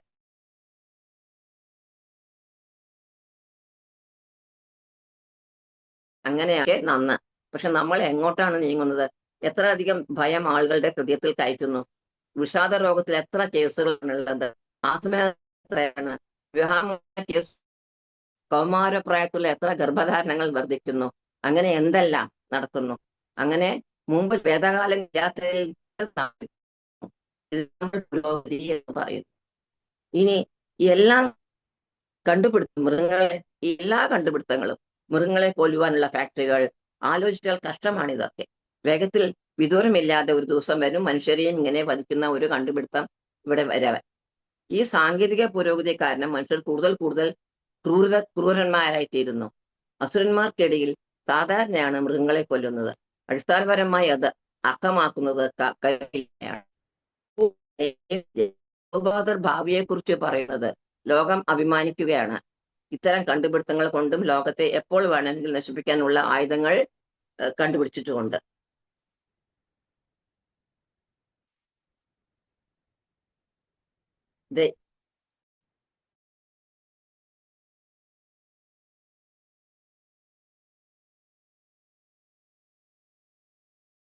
പിടിച്ചിരിക്കുന്നത് എന്തുകൊണ്ടാണ് ഇത്രയധികം? അതിനാൽ ജീവിതത്തിന് നാശം സംഭവിക്കുന്നു. നമ്മുടെ ജീവിതത്തിലെ കേന്ദ്രം കൃഷ്ണനാകണം. ഈ എല്ലാ സാങ്കേതിക വിദ്യയുടെ നടുക്കിലും നമ്മുടെ ജീവിതത്തിന്റെ മധ്യത്തിൽ ഭഗവാൻ ഉണ്ടായിരിക്കണം. അപ്പോൾ നമ്മുടെ ജീവിതം സമാധാനപരമാകും. അതിലൂടെ നമ്മൾ ആത്മീയമായ വളർച്ച പ്രാപിക്കുകയും അല്ലെങ്കിൽ നമ്മൾ എന്താ നാശത്തിലേക്ക് നീങ്ങുകയാണ്. ഇനി 10ാമത്തെ ശ്ലോകം. കാമമാശ്രിത്യ ദുഷ്പൂരം ദംഭമാനമദാന്യുതഃ മോഹാത് ഗൃഹീത്വാ ഗ്രാഹാൻ പ്രവർത്തന്തെ ശുചീവൃതഃ. അടക്കാനാവാത്ത കാമം പൂണ്ടും ദമ്പം ദുരഭിമാനം എന്നിവയിൽ മുഴുകി വ്യാമോഹിതരമായ ആസുരഭാവികൾ ക്ഷണികമായി ഇതിൽ ആകൃഷ്ടമായി എന്നും വൃത്തിഹീനമായ കർമ്മങ്ങൾ ചെയ്തു വരുന്നു. അതായത് പൂർത്തീകരിക്കാത്ത കാമത്തിന്റെ അഭയം പ്രാപിച്ച് അസുരന്മാർ നശ്വരമായതിൽ ആകർഷിക്കപ്പെടുന്നു. അവർക്ക് അശുദ്ധമായ പ്രവൃത്തികളാണ് ശീലമുള്ളത്. അവർക്ക് ഒരിക്കലും തൃപ്തി വരില്ല. അവരുടെ ഭൗതിക ആഗ്രഹങ്ങൾ അവസാനമില്ലാത്തതാണ്. അതിന്റെ പുറകിൽ പോകുന്നത് പൈശാചികമാണ്. എപ്പോഴും ഭൗതിക പ്രവൃത്തിയിൽ ഏർപ്പെട്ടിരിക്കുന്ന വ്യക്തികൾ സദാ ആകാംക്ഷയിൽ കഴിയേണ്ടി വരും. അവരുടെ ജീവിതം അവസാനം വരേക്കും ആകാംക്ഷയുണ്ടാകും. അവരുടെ ആഗ്രഹങ്ങൾ നിറവേറ്റാനായി അവർ സ്വയം ദൈവത്തെ സൃഷ്ടിക്കും. അവരുടേതായ സ്വന്തം പ്രാർത്ഥനകൾ ഉണ്ടാക്കും. എപ്പോൾ അവർ വേദശാസ്ത്രങ്ങളിൽ നിന്നും വ്യതിചലിക്കുന്നുവോ അപ്പോൾ മനസ്സിലാക്കണം അവർ അസുരന്മാരാണെന്ന്. അവർ 2 കാര്യങ്ങളിൽ താല്പര്യം കാണിക്കും: ധനസമ്പാദ്യം, ലൈംഗികാകർഷണം. അവർക്ക് ധാരാളം സമ്പാദിക്കണം. അത് നേരായ രീതിയിൽ വേണമെന്നൊന്നുമില്ല. എന്ത് ചെയ്തും സമ്പാദിക്കുക. പിന്നെ അവർക്ക് വേണ്ടത് ലൈംഗികാസ്വാദം. മനോമില്ല സംഭവിക്കുന്ന ഇന്ദ്രിയങ്ങൾ നിങ്ങളുടെ നിയന്ത്രണത്തിൽ വരുന്നു എന്നതാണ്. ഇന്ദ്രിയ നിയന്ത്രണം ഇല്ലെങ്കിൽ സ്വാഭാവികമായിട്ടും എല്ലാവരോടും ആകർഷണം തോന്നും. അവരുടെ പദവി അസുരന്മാർക്ക് അവർ പെൺകുട്ടികളെയും പ്രായമായ അമ്മമാരെയൊക്കെ ഇവരുടെ ഇരകളായി പോകുന്നത്. ഇതിനൊക്കെ കാരണം അവർക്ക് ഭക്തി ഇല്ലാത്തത് കൊണ്ടാണ്. അവരുടെ ജീവിതത്തിൽ കൃഷ്ണന്റെ അഭാവമാണ് ഇതൊക്കെ കാരണം. അസുരന്മാർക്ക് 4 കാര്യങ്ങളിലാണ് താല്പര്യം: മദ്യം, സ്ത്രീകൾ, ചുതുകളി, മാംസഭക്ഷണം. ഇതൊക്കെയാണ് അവരുടെ അശുദ്ധമായ ശീലങ്ങൾ. നമ്മുടെ ശ്രദ്ധപൂർവം വിശകലനം ചെയ്ത ലോകത്തിൽ ഈ 4 കാര്യങ്ങളാണ് വളരെയധികം പരസ്യം ചെയ്യുന്നത്. ഇതൊക്കെ ഇപ്പോൾ ഒരു പരിഷ്കാരമാണ്. പക്ഷെ ഇത് പാപങ്ങളുടെ 4 തൂണുകളാണ്. ഇതിൽ ഇടപെടുന്നവർക്ക് ശിക്ഷ അനുഭവിക്കേണ്ടി വരും. നമ്മൾ എവിടെയെങ്കിലും പണം നിക്ഷേപിക്കുന്നതിന് ശേഷം ആകാംക്ഷ അനുഭവിക്കേണ്ടി വരുമ്പോൾ അത് ഗാംബ്ലിംഗ്, ചൂതാട്ടത്തിൽ പെടും. പിന്നെ മദ്യം, സിഗരറ്റും ലഹരിയൊക്കെ അസുരന്മാരുടെ ശീലമാണ്. മാംസം ഭക്ഷികൾ, ഇപ്പൊ ബ്രാഹ്മണർ എന്ന് പറയുന്നവർ തന്നെ എത്രയോ പേർ മാംസം ഭക്ഷിക്കുന്നു. നമ്മൾ എവിടേക്കാണ് പോകുന്നത്? ഇതെല്ലാം ശിക്ഷിക്കപ്പെടും. കാരണം അതിനെ പ്രായശ്ചിത്തമായി ഒന്നും അവർ ചെയ്യുന്നില്ല. ഈ അസുരന്മാർ വളരെ വെറുപ്പുളവാക്കുന്നവരാണെങ്കിലും ലോകം കൃത്രിമമായിട്ട് ഇവർക്കൊരു വ്യാജ ബഹുമതി സൃഷ്ടിക്കുന്നു. ഇത് അവർക്കൊരു പ്രോത്സാഹനം തുടർന്നും പാപകർമ്മങ്ങൾ ചെയ്യുവാൻ സൃഷ്ടിക്കുന്നു. സംസ്കാരം ഇങ്ങനെ മാറുകയാണ്. ഇവിടെ അവരുടെ അഹന്ത അവർ ചെയ്യുന്നത് ശരിയാണെന്ന് വിശ്വസിപ്പിക്കുന്നു. അവർക്ക് വിനയമില്ലാത്തത് കൊണ്ട് അവർ വേദങ്ങളെ സമീപിക്കുന്നില്ല. ഒരു സാക്ഷാത്കാരം കിട്ടിയ ഭക്തനെയും അവർ സമീപിക്കുന്നില്ല. സാക്ഷാത്കാര ജീവിതത്തിന്റെ ഉദ്ദേശം എന്ന് മനസ്സിലാക്കാൻ അവർക്ക് പറ്റുന്നില്ല. അതിനായിട്ട് അവർ അതിനെക്കുറിച്ച് സാക്ഷാത്കാരം കിട്ടിയ കൂട്ടരെ അവർ സമീപിക്കണില്ല അത് മനസ്സിലാക്കിയെടുക്കാൻ. ഇതെല്ലാം ഭഗവത്ഗീത കൃഷ്ണൻ 1000 വർഷമാണ് നമുക്കിപ്പോൾ ഇതെല്ലാം നമ്മുടെ കൺമുമ്പിൽ പ്രത്യക്ഷപ്പെടുന്നത് കാണാൻ സാധിക്കുന്നു. നമുക്ക് ചെയ്യേണ്ടത് നമ്മുടെ ഭക്തി വർദ്ധിപ്പിക്കുക എന്നതാണ്. ആത്മാർത്ഥതയോടെ നാമജപം, ഹരേ കൃഷ്ണ മഹാമന്ത്രം ശ്രദ്ധയോടെ കേൾക്കുക, നമ്മൾ മനസ്സിലാക്കിയവ മറ്റുള്ളവരോട് പങ്കുവെക്കുക.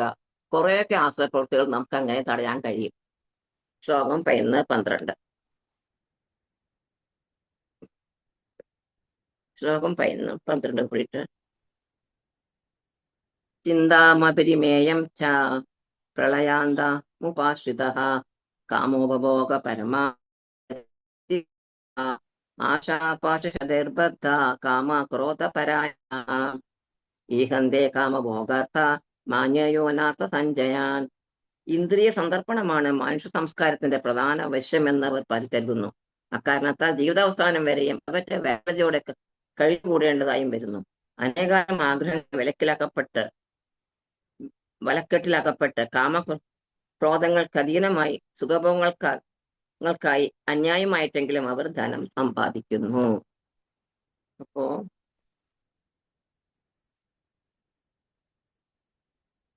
ഈ ശ്ലോകത്തിൽ വീണ്ടും അസുരന്മാരുടെ ചിന്താഗതികളും അവരുടെ പ്രവർത്തനങ്ങളും കൂടി കൂടുതൽ പറഞ്ഞു വരുന്നു. ഇവർക്ക് എപ്പോഴും ഒരുപാട് പദ്ധതികൾ ഉണ്ടാക്കും അസുരന്മാര്. ഇന്ദ്രിയ സുഖങ്ങൾക്കായിട്ടാണ് എല്ലാം. എങ്ങനെയാണ് കൂടുതൽ സൂഹിക്കാൻ പറ്റുക എന്നൊരു ചിന്ത എപ്പോഴും ഉണ്ട്. അവർ മരണാന്തര ജീവിതത്തിൽ വിശ്വാസമില്ല, അവർക്ക് കർമ്മത്തിൽ വിശ്വാസമില്ല, അവർക്ക് ആത്മാവിലും പരമാവത്തിലും വിശ്വാസമില്ല. അവർ അടുത്ത ജന്മത്തിൽ വിശ്വസിച്ചു പോയാൽ അവർ ഇപ്പോൾ ചെയ്യുന്ന പാപകർമ്മങ്ങൾക്ക് അനുഭവിക്കേണ്ടി വരും അടുത്ത ജന്മത്തിൽ. അതിനാൽ അവർക്ക് അത് വിശ്വസിക്കേണ്ട. അവരുടെ നിലപാട് അടുത്ത ജന്മമില്ല എന്നും അതിനാൽ ജീവിതം പരമാവധി ആസ്വദിക്കുകയെന്നും മാറ്റുന്നു. ഇവർ വിശ്വസിച്ചാലും ഇല്ലെങ്കിലും കർമ്മം ഒരു യാഥാർത്ഥ്യമാണ്. അത് എല്ലാവരും വിശ്വസിക്കണം. നമുക്ക് നോക്കാം. നമുക്ക് ചുറ്റും പലരും പാവപ്പെട്ടവരെ ജനിക്കുന്നു, പലരും ധനികരാണ്, പലർ ജനിക്കുമ്പോഴേ അനാഥരാണ്. ഈ വ്യത്യാസങ്ങൾ നമ്മൾ ശ്രദ്ധിക്കുമ്പോൾ നമ്മൾ അന്വേഷിക്കണ്ടേ ഇതൊക്കെ എങ്ങനെയാണ് നിശ്ചയിക്കുന്നത് എന്ന്. ഇതിന്റെ പിന്നിലെയുള്ള യുക്തി എന്താണ്? ഇതിന്റെ ഉത്തരം നമുക്ക് ഭഗവത്ഗീതയിൽ കൃഷ്ണൻ പറയുന്നുണ്ട്. ഒരൊറ്റ വാക്ക്, കർമ്മം. നമ്മുടെ പ്രവൃത്തികൾ നിശ്ചയിക്കുന്നു നമ്മുടെ അടുത്ത ജന്മം. അത് യാദൃശ്ചികമായി നമ്മുടെ പ്രവൃത്തികൾ നിശ്ചയിക്കുന്നു നമ്മുടെ അടുത്ത ജന്മം. നമ്മുടെ പ്രവൃത്തികൾ നിശ്ചയിക്കും നമ്മുടെ അടുത്ത ജന്മം. അത് യാദൃശ്ചികമായിട്ടല്ല. മുൻജന്മത്തിലായിരിക്കും നമുക്ക് നമ്മുടെ ജന്മം ലഭിക്കുന്നത്. പ്രത്യേകതരം ശരീരം, പ്രത്യേക കഴിവുകൾ, പിന്നെ പ്രത്യേക സാഹചര്യങ്ങൾ, അതനുസരിച്ച് പ്രത്യേക ആളുകൾ നമ്മുടെ ജീവിതത്തിൽ കടന്നു വരുന്നു. എല്ലാം നമ്മുടെ കർമ്മത്തിനെ ആധാരമാക്കിയാണ് സംഭവിക്കുന്നത്. കർമ്മ സിദ്ധാന്തം വളരെ ശാസ്ത്രീയമായ ഒന്നാണ്. അതിൽ യുക്തിയുണ്ട്. പക്ഷെ ഒട്ടകപക്ഷിയെ പോലെ അത് ഓടി അതിന്റെ പിന്നാലെ മാംസബുക്കുമായ മൃഗം കൂടിയിട്ടുണ്ട്.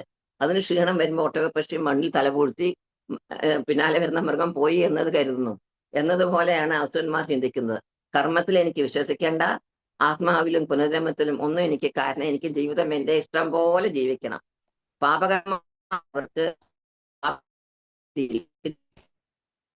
നമ്മുടെ തന്നെ മരണതീതിയും കുറിച്ചിട്ടുണ്ട്. അവർ ആത്മീയത പരിശീലിക്കുന്നത് കൊണ്ട് അവർക്ക് ഒരിക്കലും ആത്മീയത പരിശീലിക്കാത്തത് കൊണ്ട് അവർക്ക് ഒരിക്കലും സംതൃപ്തി വരുന്നില്ല. മറിച്ച് ഒരു ഭക്തിയോഗി അവന് ഇന്ന് ഒന്നുമില്ലെങ്കിൽ പോലും അവൻ സംതൃപ്തനാണ്. കാരണം ഈ സന്തോഷം ബാഹ്യമായതല്ല, ഒരു ആന്തരികമായി വരുന്നതാണ്. ഈ അസുരന്മാർ അറിയുന്നില്ല അവരുടെ സകല പ്രവൃത്തികളുടെ അവരുടെ ഹൃദയത്തിൽ വസിക്കുന്ന പരമാത്മാവ് വീക്ഷിക്കുന്നുണ്ട് എന്നുള്ളത്. എല്ലാം ശ്രദ്ധിക്കുന്നുണ്ട് പരമാത്മാവ് നമ്മുടെ പ്രവൃത്തികളുടെ എല്ലാം സാക്ഷിയാണ്. അദ്ദേഹത്തിന്റെ വിധിക്കനുസൃതമായിട്ടാണ് നമ്മുടെ അടുത്ത ജന്മവും ജീവിത സാഹചര്യവും ലഭിക്കുന്നത്. നമുക്കും നമ്മളെ സംരക്ഷിക്കണം എന്നുണ്ടെങ്കിൽ ഇത്തരം പ്രവൃത്തികളിൽ നിന്നും സംരക്ഷണം ലഭിക്കാൻ നമുക്ക് ഭക്തന്മാരുടെ സംസർഗത്തിൽ കഴിയണം. നമ്മൾ ഭാഗ്യവാന്മാരാണ്. പ്രഭുപാദ് ഒരു ആത്മീയ കാര്യാലയം, ഒരു എംബസി തന്നെ ഉണ്ടാക്കിയിട്ടുണ്ട്. പല സ്ഥലങ്ങളിലേക്ക് ഈ ഗ്രഹത്തിൽ അദ്ദേഹത്തിന്റെ ആത്മീയ കേന്ദ്രങ്ങൾ പണിതിട്ടുണ്ട്. അതിനാൽ നമ്മൾ എവിടെ പോയാലും ഇസ്കോണിനെ കാണാൻ കഴിയും. ആ സ്ഥലത്താണ് നമുക്ക് പല ഭക്തന്മാരെയും കാണുവാൻ കഴിയുക.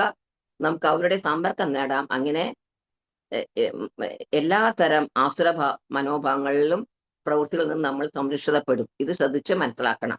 ഭക്തന്മാരുടെ സാധാരണ സംസർഗം ഇല്ലാതെ വളരെ എളുപ്പത്തിൽ നമ്മൾ സ്വാഭാവികമായും ആസുരന്മാരാകും.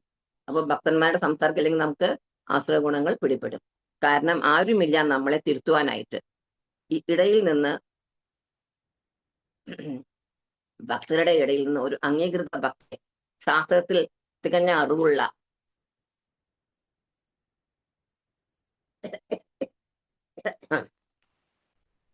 ഒരു ഭക്തൻ ഉപദേഷ്ടാവായും മാർഗദർശിയുമായും നമ്മൾ തിരഞ്ഞെടുക്കണം. നമ്മളെ തിരുത്തുവാൻ ഒരാളുണ്ടാകണം, അല്ലെങ്കിൽ സ്വാഭാവികമായിട്ടും നമ്മൾ അസുരന്മാരായി മാറും. 14-15 ശ്ലോകങ്ങൾ. ഇതമധ്യ മയാൽ ലബ്ധമിമം പ്രാപ്സേ മനോരഥം ഇതമസ്തീതമപി മേ ഭവിഷ്യുതി പുനർധനം അസോമയാ ഹത ശത്രുർ അനിഷേ ചാപരാനപി ഈശ്വരോഹമഹം ഭോഗി സിദ്ധോഹം ബലവാൻ സുഖി അഡോബിജനവാനസ്മി കോന്യോസ്തി സദൃശ മയാ യശോ ദാസ്യാമി മോദിഷ്യ ഇതി ജ്ഞാനവിമോഹിതാഃ. ട്രാൻസ്ലേഷൻ. അസുര സ്വഭാവി ഇങ്ങനെ വിചാരിക്കും, ഇന്ന് എനിക്ക് ഇത്രയേറെ ധനമുണ്ട്, എന്റെ പദ്ധതികൾ അനുസരിച്ച് ഞാൻ ഇനിയും ധനമാർജിക്കും. ഇത്രയേറെ ധനം എനിക്ക് ഇപ്പോഴുണ്ട്, അത് ഭാവിയിൽ കുറെ കൂടി വരികയും ചെയ്യും. അയാൾ എന്റെ ശത്രുവാണ്, ഞാൻ അയാളെ കൊന്നു, ഇനിയുള്ള ശത്രുക്കളെ ഞാൻ കൊല്ലും. ഞാൻ എല്ലാറ്റിനും ഉടമയാണ്, ഞാൻ സുഖിയാണ്, എല്ലാം തികഞ്ഞവനും ബലവാനും സന്തുഷ്ടനും സമ്പന്നനുമാണ്. കുലീനരായ ബന്ധുക്കളുണ്ട് എനിക്ക്, എന്നോളം ശക്തിമാനും സന്തോഷവാനുമായി ആരുണ്ട്? ഞാൻ യാഗങ്ങൾ അനുഷ്ഠിക്കും, ദാനം ചെയ്യും, സന്തോഷിക്കും എന്നെല്ലാം ഓർത്ത് അവർ അജ്ഞാനത്തിൽ മോഹിതരാകുന്നു. ഈ 3 ശ്ലോകങ്ങളിലും അസുര സ്വഭാവത്തിലുള്ളവരുടെ എങ്ങനെയാണ് അവരുടെ പദ്ധതികൾ തയ്യാറാക്കുന്നത്, ആ പ്രക്രിയകളെ കുറിച്ചാണ് പറയുന്നത്. അവർ ചിന്തിക്കുന്നത് എങ്ങനെയാണ്? നമ്മൾ അസുരന്മാരെ കുറിച്ച് പറയുമ്പോൾ മൂന്നാമതൊരാളെ കുറിച്ചല്ല സംസാരിക്കുന്നത്. ഇവിടെ നമ്മൾ നമ്മളെ കുറിച്ച് തന്നെയാണ് പറയുന്നത്. ഇതിൽ പറഞ്ഞ പോലെ അല്ലെങ്കിലും ചെറിയ തോതൊക്കെ നമുക്ക് ഇപ്രകാരം ചിന്തിക്കലും പ്രവർത്തിക്കലും ചെയ്യുന്നവരായിരിക്കും. എങ്ങനെ കൂടുതൽ ധനം സമ്പാദിക്കുക? അവർ എപ്പോഴും ഇങ്ങനെ ചിന്തിക്കുന്നു, ഇപ്പോൾ എത്രയും ധനമുണ്ട്, ഇനി എങ്ങനെ ഇതിനെ വർദ്ധിപ്പിക്കും? ഒരിക്കലും അവർ സംതൃപ്തരല്ല. മരണം വരോളം ധനം എങ്ങനെ വർദ്ധിപ്പിക്കണം എന്നതിനെ കുറിച്ച് ചിന്തിച്ചുകൊണ്ടിരിക്കും. പദ്ധതി ഉണ്ടാക്കുക, ഇങ്ങനെ നടപ്പിലാക്കും, എത്ര രൂപം, ഇതിനെ എങ്ങനെ രൂപപ്പെടുത്തിക്കൊണ്ടിരിക്കും. ഇത് മാത്രമേ ആലോചനയുള്ളൂ. അസുരന്മാരുടെ ശത്രുക്കൾ ആരൊക്കെയാണ്? അവരുടെ ഇന്ദ്രിയ സുഖങ്ങൾക്ക് തടസ്സം വിട്ട് ആരാണ് വരുന്നത്, അവർ അവരുടെ ശത്രുക്കളാകുന്നു. ഇതിനു വേണ്ടി അവർ ആരെയും കൊല്ലും. അവരെ തന്നെ ആസ്വാദകരായി കണക്കാക്കുന്നു. അവർക്ക് ഈശ്വരൻ ഇല്ല. അവരെ തന്നെ ലോകത്തിന്റെ കേന്ദ്രമായി കരുതുന്നു. എല്ലാം അവരുടെ ആസ്വാദനത്തിനുള്ളതാണ്. ഇതാണ് അവരുടെ മനസ്സിന്റെ അവസ്ഥ. അവർ എല്ലാം തികഞ്ഞവനാണെന്ന് കരുതുന്നു, ശക്തമാനാണ്, സന്തുഷ്ടനാണ്. അതാണ് അവരുടെ സിദ്ധാന്തം. ശക്തിയും അജ്ഞതയും കൊണ്ട് അന്ധരായി അവർ അവരുടെ കുറ്റങ്ങൾ ഒന്നും കാണുന്നു. ഒരു പ്രശ്നങ്ങളും ഇല്ല അവർക്ക് എന്ന് തോന്നി അവർ കുറ്റങ്ങളെല്ലാം മറ്റുള്ളവരിൽ കാണുന്നു. അവരുടെ മനസ്സ് എപ്പോഴും വലിയ ആകാംക്ഷയിലാണ്. പക്ഷെ അവർ സന്തുഷ്ടരാണെന്ന് കാട്ടിക്കൂട്ടുന്നു. അവർ സമ്പന്നരാണ്, ശക്തരാണ്, ആരും അവരെ പോലെ ആരുമില്ല എന്ന് ഭാവമാണ് ഉള്ളത്. ഭാവിയിൽ അവർക്ക് എന്ത് സംഭവിക്കുമെന്ന് ഈ അസുരന്മാർ ചിന്തിക്കുന്നതേ ഇല്ല. മരണസമയത്ത് എല്ലാം നഷ്ടപ്പെടുന്നു. ഈ ശരീരം അടക്കമെടുത്ത് കളയുന്നു. പക്ഷെ അവർ അതിനെ കുറിച്ച് ആലോചിക്കുന്നില്ല. അവർ എങ്ങനെ സൂഹിക്കാമെന്ന് മാത്രമേ ആലോചിക്കുന്നുള്ളൂ.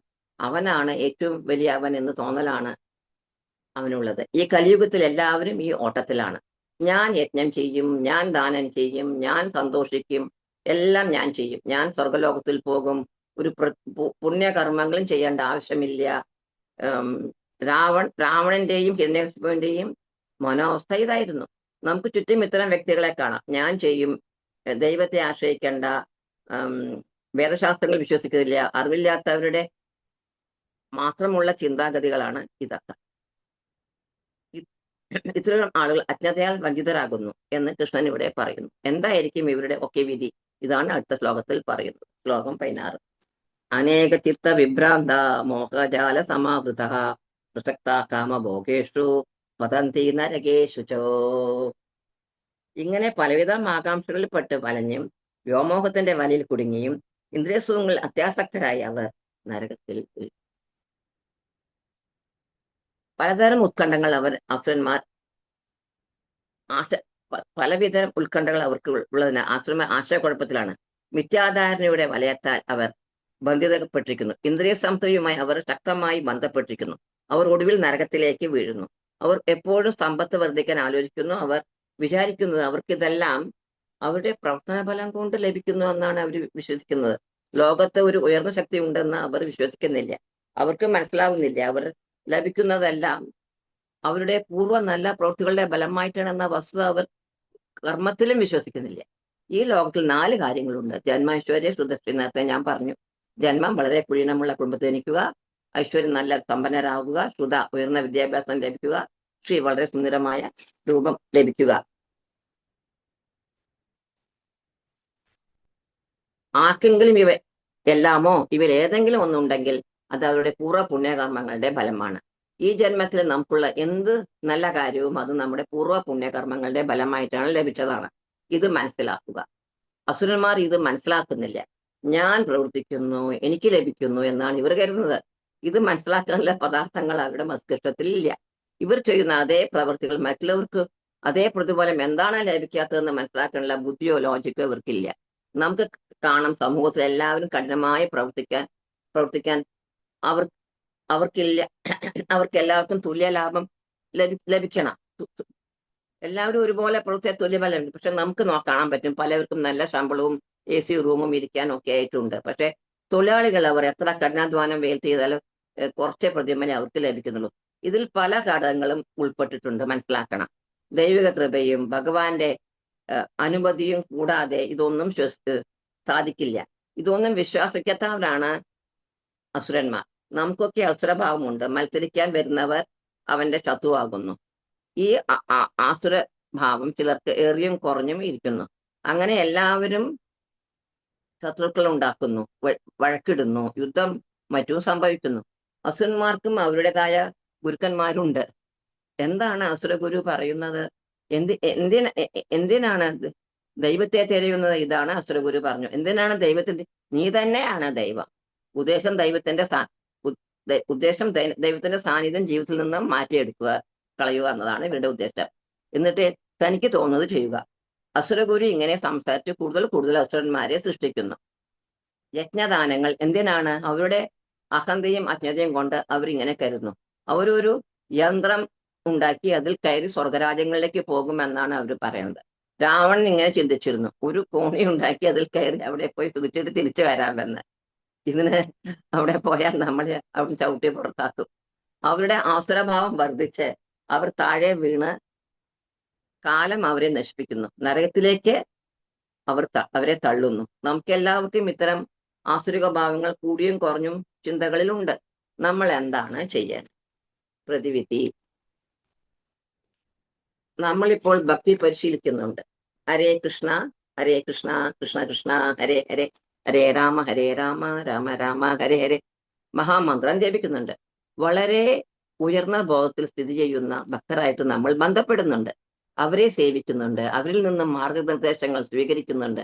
അപ്പോൾ പതുക്കെ സ്ഥിരമായിട്ട് ഈ അസുര ചിന്തകൾ ചുരുങ്ങി ഇല്ലാതാവും. പിന്നെ ഈ അത്ഭുതം വരുത്തുന്ന ദേവഗുണങ്ങളെല്ലാം ഹൃദയത്തിൽ പ്രകടമാകും. നമുക്ക് ഈ വിശ്വാസം ഉണ്ടാകണം.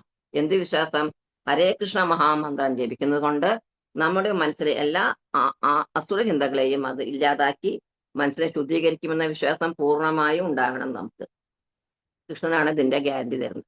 വളരെ പ്രധാനപ്പെട്ട കാര്യം, നമുക്ക് പൂർണ്ണ വിശ്വാസം വേണം. നമ്മൾ പരിശീലിക്കുന്ന ഭക്തി പ്രക്രിയയിൽ നമ്മൾ ശരിയായ മാർഗം പാതയിലാണ് സഞ്ചരിക്കുന്നത്. അതിനാൽ വിശ്വാസം വേണം. നമ്മുടെ ബോധം ഉയർത്തപ്പെടും. അങ്ങനെ അസുരമായ ഭാവങ്ങളെല്ലാം തന്നെ പോയിട്ട് ഭഗവാൻ നമുക്ക് ദൈവിക ഗുണങ്ങൾ അനുഗ്രഹിക്കും. ഓരോരുത്തർക്കും ഈ വിശ്വാസം ഉണ്ടാകണം. ശ്ലോകം 17. ആത്മസംഭാവിത സ്തബ്ധ ധനമാനാമതാന്വിത യജന്തേ നാമ യജ്ഞേസ്തേ ദമ്പേന വിധിപൂർവകം. നിഷേധികളും സ്വയം സംതൃപ്തരുമായി സമ്പത്ത്, ദുരഭിമാനം ഇവയാൽ വ്യാമോഹിതരായി അഹങ്കാരത്തോടെ അവർ ചിലപ്പോൾ വൈദിക വിധികൾ അനുസരിക്കാതെ തന്നെ പേരിന് ചില യജ്ഞങ്ങൾ അനുഷ്ഠിക്കാറുണ്ട്.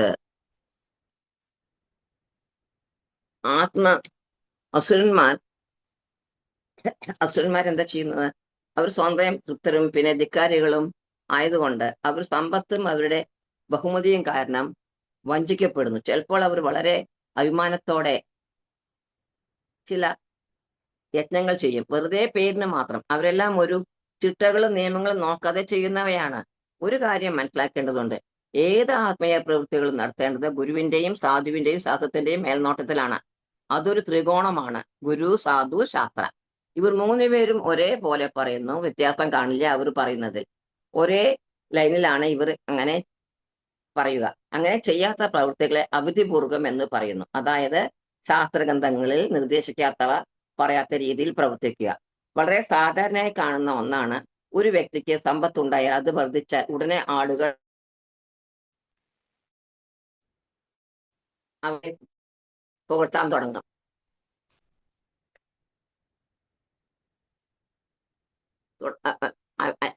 ഈ സമ്പത്ത് വന്നവനെ പുകഴ്ത്തി പറയും. അവരിൽ നിന്നും വല്ലതൊക്കെ ലഭിക്കാൻ വേണ്ടിയാണ് അങ്ങനെ ചെയ്യുന്നത്. ധനവും ഈ വ്യാജസ്ഥാനമാനങ്ങളും അവനെ അഹങ്കാരിയും ദാസ്യത്തിൽ പെരുമാറാനും സഹായിക്കുന്നു. ധനവും ബഹുമതിയും താൽക്കാലികമാണ്.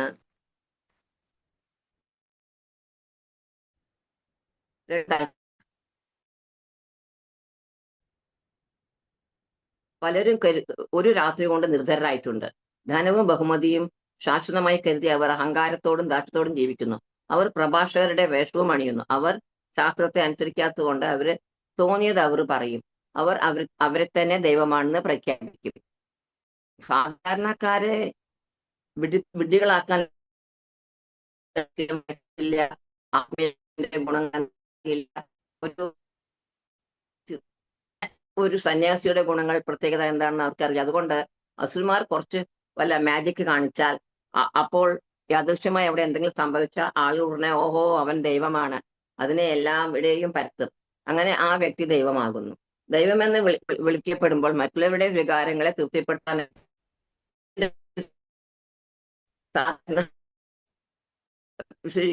അവൻ സ്വീകരിക്കുന്നു. ദൈവമെന്ന് അവനെ പറയുമ്പോൾ അവനെ സന്തോഷത്തോടെ സ്വീകരിക്കുന്നു. സാധാരണക്കാരൻ എത്ര വിദ്യയാണ്. അവൻ ഒരു സാധാരണക്കാരനെ ദൈവമായിട്ട് സ്വീകരിക്കുന്നു. അതിനാൽ ഇത്തരം വ്യാജ ദൈവങ്ങളെയും കുറെ നമ്മുടെ ചുറ്റും കാണാം. കാവ്യവേഷത്തിന് ഒരു ബഹുമാനവും ഇവർ നൽകുന്നില്ല. അവർ മാംസം ഭക്ഷിക്കും, മദ്യം കഴിക്കും, അവിധ ബന്ധങ്ങളിൽ ഏർപ്പെടും, ഒരുപാട് പൈസ വരുന്നതിനാൽ ചൂതാട്ടത്തിനും ഏർപ്പെടും. അവർക്ക് ശരിയായ സാധാരണ ഉള്ള പാത പിന്തുടരുന്നില്ല. അവർ ജനങ്ങളോട് അവരുടെ മനസ്സിനെ അനുസരിക്കണമെന്ന് പറഞ്ഞു കൊടുക്കും.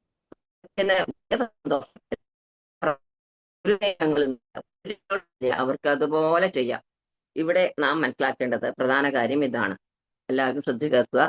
നല്ലത് സംഭവിക്കണമെങ്കിൽ എപ്പോഴും അതിൽ കുറച്ച് കഠിനമായ തപസ്സുകൾ ഉണ്ടാവും. ചില തപസ്സുകളൊക്കെ ചെയ്താൽ മാത്രമേ നമുക്ക് വലുത് നേടാൻ പറ്റൂ.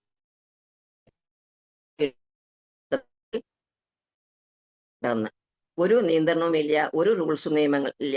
നിങ്ങൾക്ക് ഞാൻ ലഭിക്കുമെന്ന് ആരെങ്കിലും പറഞ്ഞാൽ മനസ്സിലാക്കണം, അത് വിഡ്ഢിത്തരമാണ്, നമ്മളെ വിഡ്ഢിയിൽ ആക്കുകയാണ്. ഇതെല്ലാം തന്നെ മിഥ്യാധാരണ കൊണ്ടും അജ്ഞത കൊണ്ടുമാണ്. അങ്ങനെ അവർ ഒരു നിയമവും അനുസരിക്കുന്നില്ല.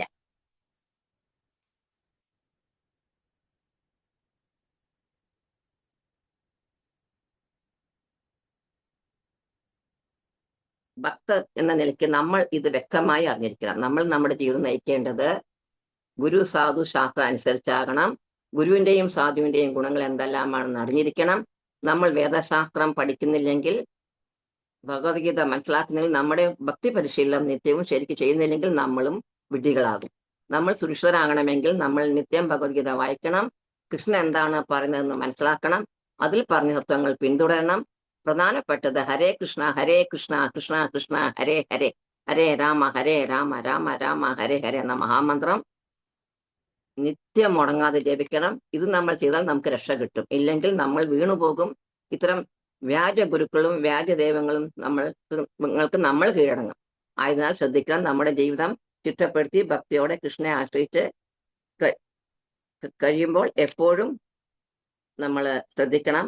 നമ്മൾ സാധു ശാസ്ത്രം, ഗുരു സാധു ശാസ്ത്രം നമ്മൾ ഫോളോ ചെയ്യുന്നുണ്ടോ എന്ന് ശ്രദ്ധിക്കണം. ഞാൻ പറഞ്ഞുതരാൻ പറ്റുള്ളൂ. മനസ്സിലായിരിക്കുന്ന കരുതുന്നു. നന്ദി. നന്ദി. സേവയ്ക്ക് നന്ദി. ഹരേ കൃഷ്ണ. ഹരേ കൃഷ്ണ. Thank you Mataji. വളരെ ഭംഗിയായിട്ട് മാതാജി ഇന്നത്തെ ക്ലാസ് അവതരിപ്പിച്ചു. അതായത് സന്യാസിമാരുടെ ഗുണങ്ങളെ പറ്റി, അതായത് അഭയം, പിന്നെ നമ്മൾ അത് ആർജിക്കണം, ഗൃഹസ്ഥന്മാര് ദാനം ചെയ്യണം, ആത്മീയ നിയന്ത്രണം വേണം, യജ്ഞങ്ങൾ അനുഷ്ഠിക്കണം, പിന്നെ ബ്രാഹ്മണരുടെ ഗുണങ്ങൾ എന്താണെന്ന് പറഞ്ഞു തന്നു. പിന്നെ നിത്യേനയുള്ള, പ്രത്യേകിച്ച് മാതാജി എടുത്തു പറഞ്ഞതാണ് നിത്യേനയുള്ള നാമം നമ്മൾ ജപം ചെയ്യുന്നതുകൊണ്ട് ദൃഢനിശ്ചയത്തോടെ ചെയ്യുമ്പോൾ ഭഗവാൻ തന്നെ നമ്മില് നമ്മൾ ദേവന്മാരുടെ ഗുണങ്ങൾ നമ്മളെ എത്തിക്കും. അതിനു വേണ്ട സഹായം ഭഗവാൻ ചെയ്യുന്നു. മാതാജി 2-3 പ്രാവശ്യമായിട്ട് എടുത്തു പറഞ്ഞു. അപ്പൊ നമ്മളെല്ലാവരും ഹരേ കൃഷ്ണ മഹാമന്ത്രം നന്നായിട്ട് ജപിക്കുക, ശാസ്ത്രങ്ങൾ അനുസരിച്ച്, അതായത് ഭഗവത്ഗീത വായിക്കുക. ഇതിനെപ്പറ്റി ഇമ്പോർട്ടൻസ് ആണ് ഇന്ന് മാതാജി ഏറ്റവും കൂടുതലായിട്ട് പറഞ്ഞു തന്നിരിക്കുന്നത്. അപ്പോ ഭക്തന്മാർക്ക് ആർക്കെങ്കിലും എന്തെങ്കിലും സംശയം ഉണ്ടെങ്കിൽ മാതാജിയോട് ചോദിക്കാം. കാരണം മാതാജി സ്കൂളിലെ മുതിർന്ന ഒരു ഭക്തയാണ്. എന്ത് സംശയം ഉണ്ടെങ്കിലും നമുക്ക് ചോദിക്കാം. ഹരേ കൃഷ്ണ.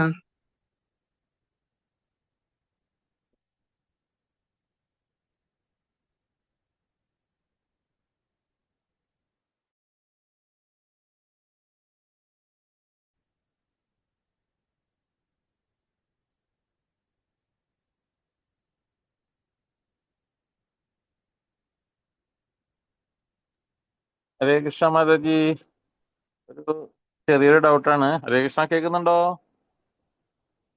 കേൾക്കാം പ്രഭു. മാതാജി, ഇപ്പൊ ഒരു ആള്, അദ്ദേഹം ഒരു റിപ്പർ ആണെന്ന് വിചാരിക്കുക. അദ്ദേഹം മറ്റുള്ള ആൾക്കാരെ കൊല്ലുന്ന പ്രവണതയുള്ള ആളാണ്. ഇപ്പൊ ഒരു റിപ്പർ ഒരുപാട് പേരെ കൊല്ലുന്നുണ്ട്. അപ്പൊ അതൊക്കെ അദ്ദേഹത്തിന്റെ കർമ്മദോഷം കൊണ്ട് ഭഗവാൻ തന്നെയല്ലേ അദ്ദേഹത്തിന് അതിനുള്ള ബുദ്ധി കൊടുക്കുന്നത്? അപ്പോ അത് അദ്ദേഹത്തിന്റെ ഭഗവാന്റെ ഇച്ഛ അനുസരിച്ചല്ലേ അദ്ദേഹം ചെയ്യുന്നതെന്നുള്ള എന്നോടൊന്ന് ഒരാൾ ചോദിച്ചു.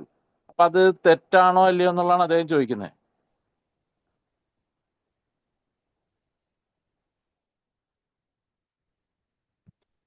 പ്രഭു ഹരേ കൃഷ്ണ. അതെ. കേൾക്കുന്നുണ്ടോ? കേൾക്കാം കേൾക്കുന്നുണ്ടോ കേൾക്കാം. പ്രഭു? ഇപ്പൊ ഞാൻ മനസ്സിലാക്കിയിട്ട് പറഞ്ഞു തന്നുവല്ലോ, ഈ ശാസ്ത്രം ഫോളോ ചെയ്യാത്ത കൂട്ടരൊക്കെ അസുരന്മാരാണ്. പിന്നെ ഓരോരുത്തരുടെ പ്രാരബ്ധം കൊണ്ട് ചിലപ്പോൾ ഗർഭപാത്രത്തിലെ അമ്മമാർക്ക് വല്ല അസുര പ്രവൃത്തികൾ ചെയ്തിട്ടുണ്ടെങ്കിൽ അതിന്റെ ഇംപ്രഷൻസ് ഒക്കെ കുട്ടിക്ക് കിട്ടിയിട്ട് കുട്ടിക്ക് ആ മംഗളമാരായ ഗുണങ്ങൾ കിട്ടും. ഇതൊക്കെയാണ്. പക്ഷെ ഇത് അപ്പൊ അവർക്ക് എന്തുകൊണ്ട് ഉണ്ടാവുന്നു എന്ന് പറഞ്ഞാൽ അതാണ് അവരങ്ങനത്തെ അസുര ഗർഭപാത്രത്തിൽ ധരിക്കുന്നു. ഇപ്പൊ ഹിരണ്യകശിപുവിന്റെ ഒക്കെ നമുക്കറിയാലോ, അസുരഭാവങ്ങളാണ് അവർക്കുള്ളത്. അപ്പൊ അത് ഒരാൾ ചോദിച്ചത് എന്തുകൊണ്ടാന്ന് പറഞ്ഞതാണ്. കാരണം അവർക്ക് കിട്ടുന്നത് ചിലപ്പോൾ ഗർഭപാത്രത്തിൽ നിന്ന് അവർക്ക് കിട്ടിയിട്ടുണ്ടാവും, ബാഡ് അസോസിയേഷൻ കൊണ്ട് കിട്ടാം. ഇപ്പൊ നമുക്ക് കള്ളു കുടിക്കാൻ പഠിച്ച കള്ളന്മാരുടെ കൂടെ നമുക്കൊരു നല്ല ഉള്ള കൂട്ടർക്ക് ചീത്ത അസോസിയേഷൻ. നമ്മുടെ അജാമിളിന്റെ കാര്യം എന്തായിരുന്നു? ശീർഷ അസോസിയേഷൻ കൊണ്ട് അവൻ നല്ല ബ്രാഹ്മണനായിട്ട് ജീവിക്കായിരുന്നു. അപ്പൊ അസോസിയേഷൻ ഈസ് വെരി ഇമ്പോർട്ടൻറ്റ്. നമ്മൾ എപ്പോഴും ഡിവോട്ടീസ് അസോസിയേഷനിൽ നിൽക്കണം, ആ വട്ടത്തിൽ നിൽക്കണം. അത് മാറിയാൽ നമുക്ക് ക്ലാസ്സുകൾ കേട്ടിട്ടും നമ്മള് കൃഷ്ണാവബോധത്തിന്റെ ഉള്ളിൽ നിൽക്കണം. നമ്മള് എപ്പോ വേണമെങ്കിലും നമുക്ക് വീഴാം, നമുക്ക് ചീത്ത സ്വഭാവങ്ങൾ വരാം. നമ്മളത് കൾട്ടിവേറ്റ് ചെയ്യാനോ നമ്മളതിനെ റിജക്ട് ചെയ്യണം. വളരെ ബോൾഡ്ലി വി ഷുഡ് റിജക്ട്. നമ്മൾ ഭക്തന്മാർക്കുള്ള പാടാതാണ്. പ്രഭുവിന് മനസ്സിലായോ? അല്ല, ആ റിപ്പറെ സംബന്ധിച്ച് അദ്ദേഹത്തിന്റെ ആ ആളുകളെ കൊല്ലുന്നത് ഭഗവാന്റെ ഇച്ഛ അനുസരിച്ചല്ലേ എന്നാണ് ഈ ആള് ചോദിച്ചത്. ഭഗവാന്റെ ഇച്ഛ വരില്ല. അയാൾ പൂർവകൃത്യം ചെയ്യുന്നു. അതിന്റെ ആരാ അത് എന്താണ്, ആരാണ് അതിന് ഈ കുറുകൃത്യം ചെയ്താലും ആരാ അനുഭവിക്കണത്? ആ ജന്മങ്ങൾ അയാൾ അനുഭവിച്ചുകൊണ്ടിരിക്കും, തലമുറകളായിട്ട്. ദൈവമൊന്നും നല്ല ചീത്ത കാര്യങ്ങൾ ദൈവം ഇതാക്കില്ല. അത് അയാൾക്ക് അയാളുടെ ബ്ലഡിൽ ഉള്ളതാണ്, അത് അയാളുടെ ഇതിലുള്ളതാണ്, അയാളുടെ കർമ്മ. അപ്പൊ അതുപോലെ അത് പ്രവർത്തിക്കണു. ഭഗവാൻ തടയാനൊന്നും വരില്ല. ഭക്തന്മാരുടെ കാര്യത്തിൽ എന്താ തടയും, ആത്മാത്മായിട്ടും അവരെ പിന്തിരിക്കാൻ വേണ്ടി ശ്രമിക്കും. പക്ഷെ ഇവര് ഭക്തന്മാരല്ലാത്തവരുടെ കാര്യത്തിൽ ഭഗവാൻ ഒന്നും ഇന്റർഫിയർ ചെയ്യാറില്ല. അവരുടെ കർമ്മത്തിനനുസരിച്ച് അവര് ഹരേ കൃഷ്ണ മാതാജി. ഹരേ കൃഷ്ണ. ഹരേ കൃഷ്ണ. വളരെ നന്നായിരുന്നു മാതാജി. ഇന്നത്തെ ക്ലാസ് വളരെ നന്നായിരുന്നു. Thank you Mataji. ഹരേ കൃഷ്ണ. ഹരേ കൃഷ്ണ. ഹരേ കൃഷ്ണ. ഹരേ കൃഷ്ണ. ഇനി ആർക്കെങ്കിലും ചോദ്യങ്ങൾ ഉണ്ടെങ്കിൽ ചോദിക്കാം. ഹരേ കൃഷ്ണ.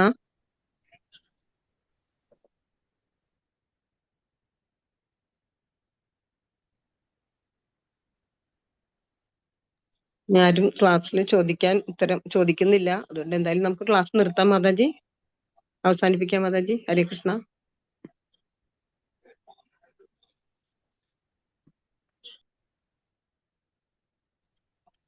ഹരേ കൃഷ്ണ.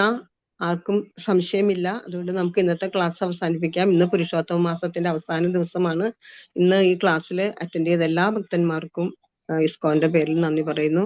മാതാജിക്ക് ഇന്ന് ഗുണമാല മാതാജിക്ക് ഇന്ന് ഇത്രയും നല്ലൊരു ക്ലാസ് നമുക്ക് അവതരിപ്പിച്ചു തന്നതിന് മാതാജിക്ക് പ്രത്യേകം നന്ദി പറയാണ്. ഹരേ കൃഷ്ണ. മാതാജി ഇസ്കോന്റെ പേരിൽ പ്രത്യേകിച്ച് നന്ദി പറയുന്നു. ഹരേ കൃഷ്ണ.